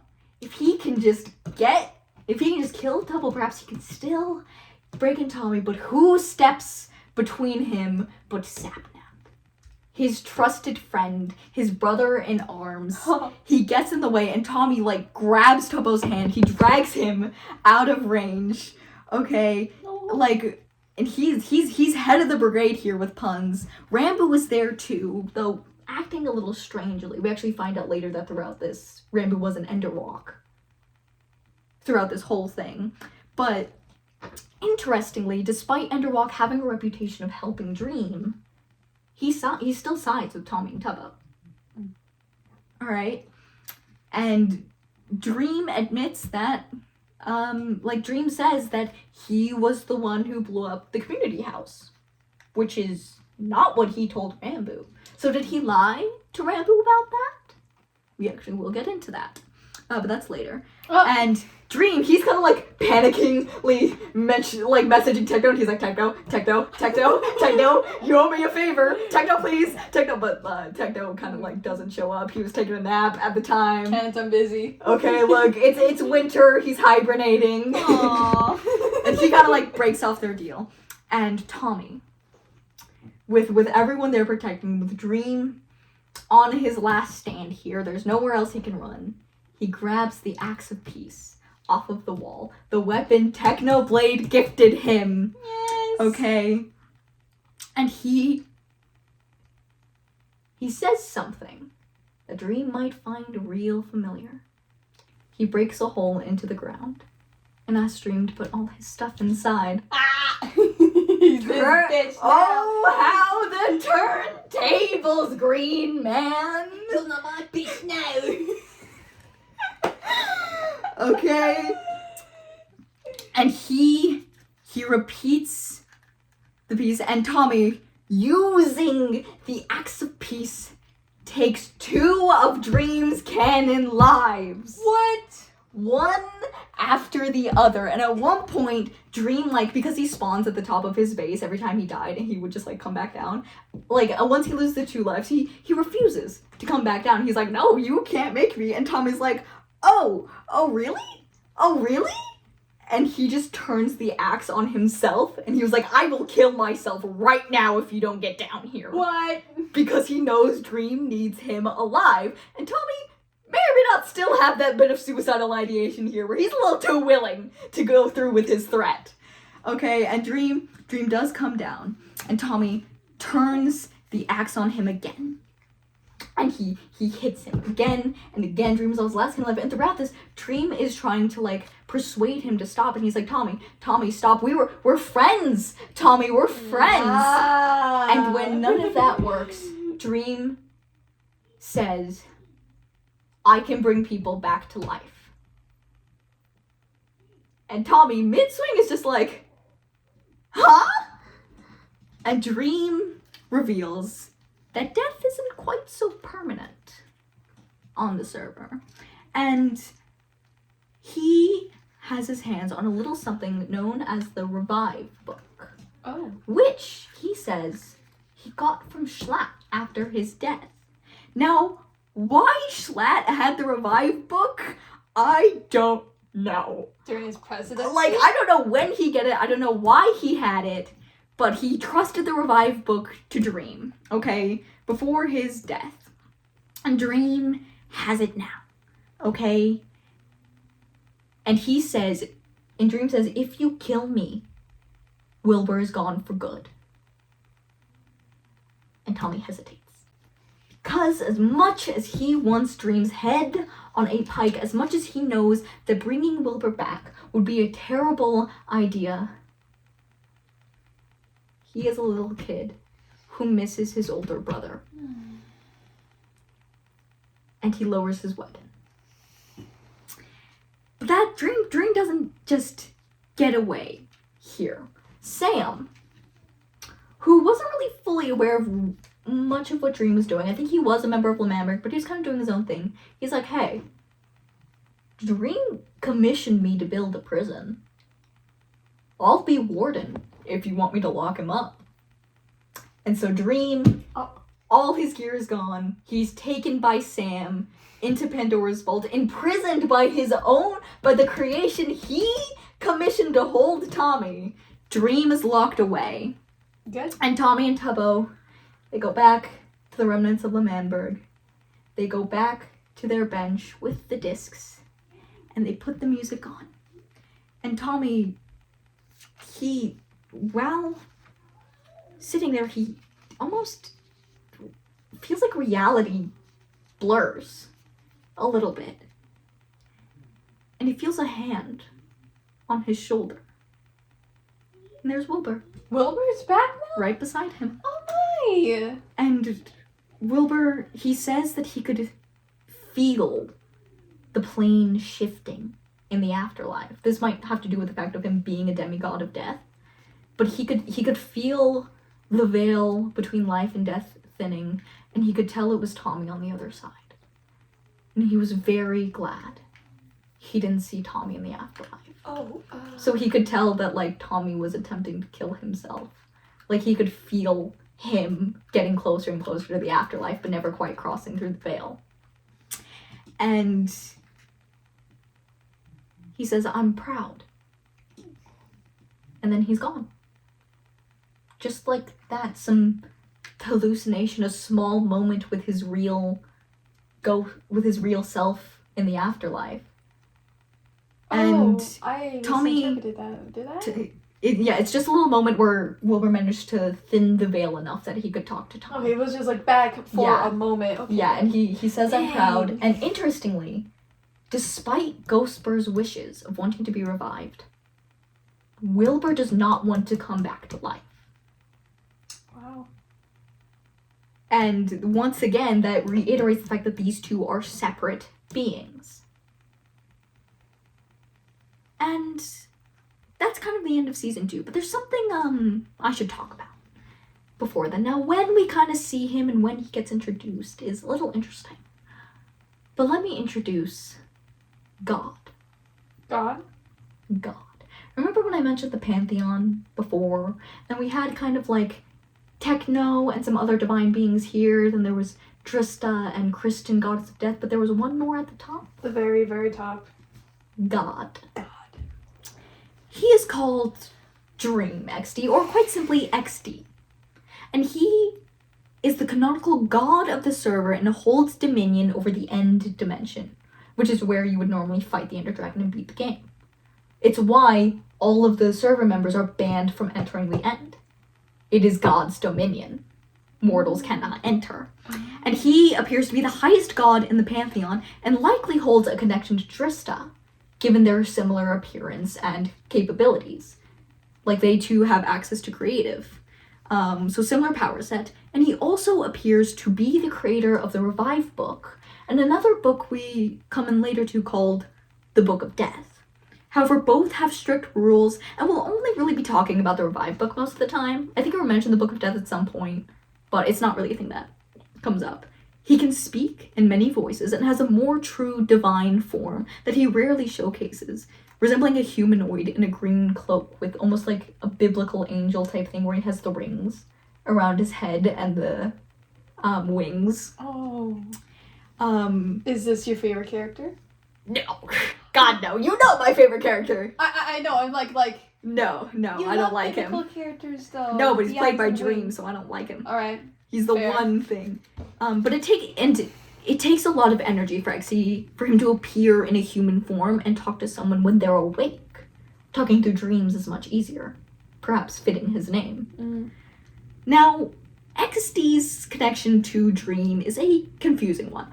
As far as I know, Dream and XD are entirely separate entities, and Dream didn't even know of XD's existence until uncovering the Revive book. Dream, in my interpretation, is some sort of like mortal incarnate of XD, acting as almost a surveillance of the overworld. It could also be possible that Dream once had a more solid divinity.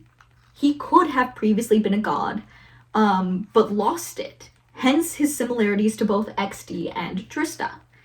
There's also a theory having to do with the Dreamin saga that I mentioned. See, when the demon was separated from Dream, the account he used to play the demon was the account he uses for Dream XD, so they had the same name. But that appears to be a non-canonical thing, but that was XD's technical first sighting. But it seems to be unofficial and non-canonical. So I'm partial to Dream being an incarnate due to XD's human form resembling him, and their weird mutual obsession with George. Which could have been something Dream inherited from XD, or XD too found interest after seeing his mortal counterpart get so attached. The people who currently know of XD's existence are Techno and Phil, who have run into him before and had, like, a bit of a scuffle with him. Does make sense. Dream, Carl, and possibly Schlatt, who had the Revive book before this. And it's likely other gods such as Kristen and Drista too are aware of him. But that is the end of season 2. Any questions? Wait, so Jason Schlatt is now back. No. And wait. We just saw his ghost for a minute, kind of like Wilbur, who came through the veil to talk to Tommy. Jay Schlatt, when they were trying to revive Ghostbur, the veil was thinned, and Jay Schlatt kind of like popped through and like tossed Ghostbur back at them, like, we don't want him. Oh, that was Take really your sad fast. little twink. Oh, that was really fast though. I was like, yeah. Oh. No, it was just a cameo. It was just a cameo. For fun. There was temporarily a moment where like Schlatt and Ghostbur kind of fused into one ghost.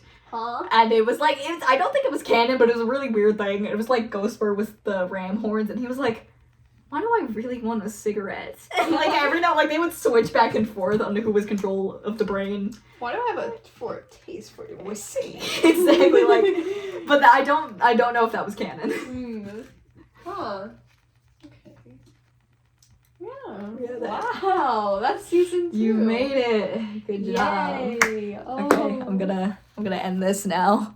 Bye. Bye.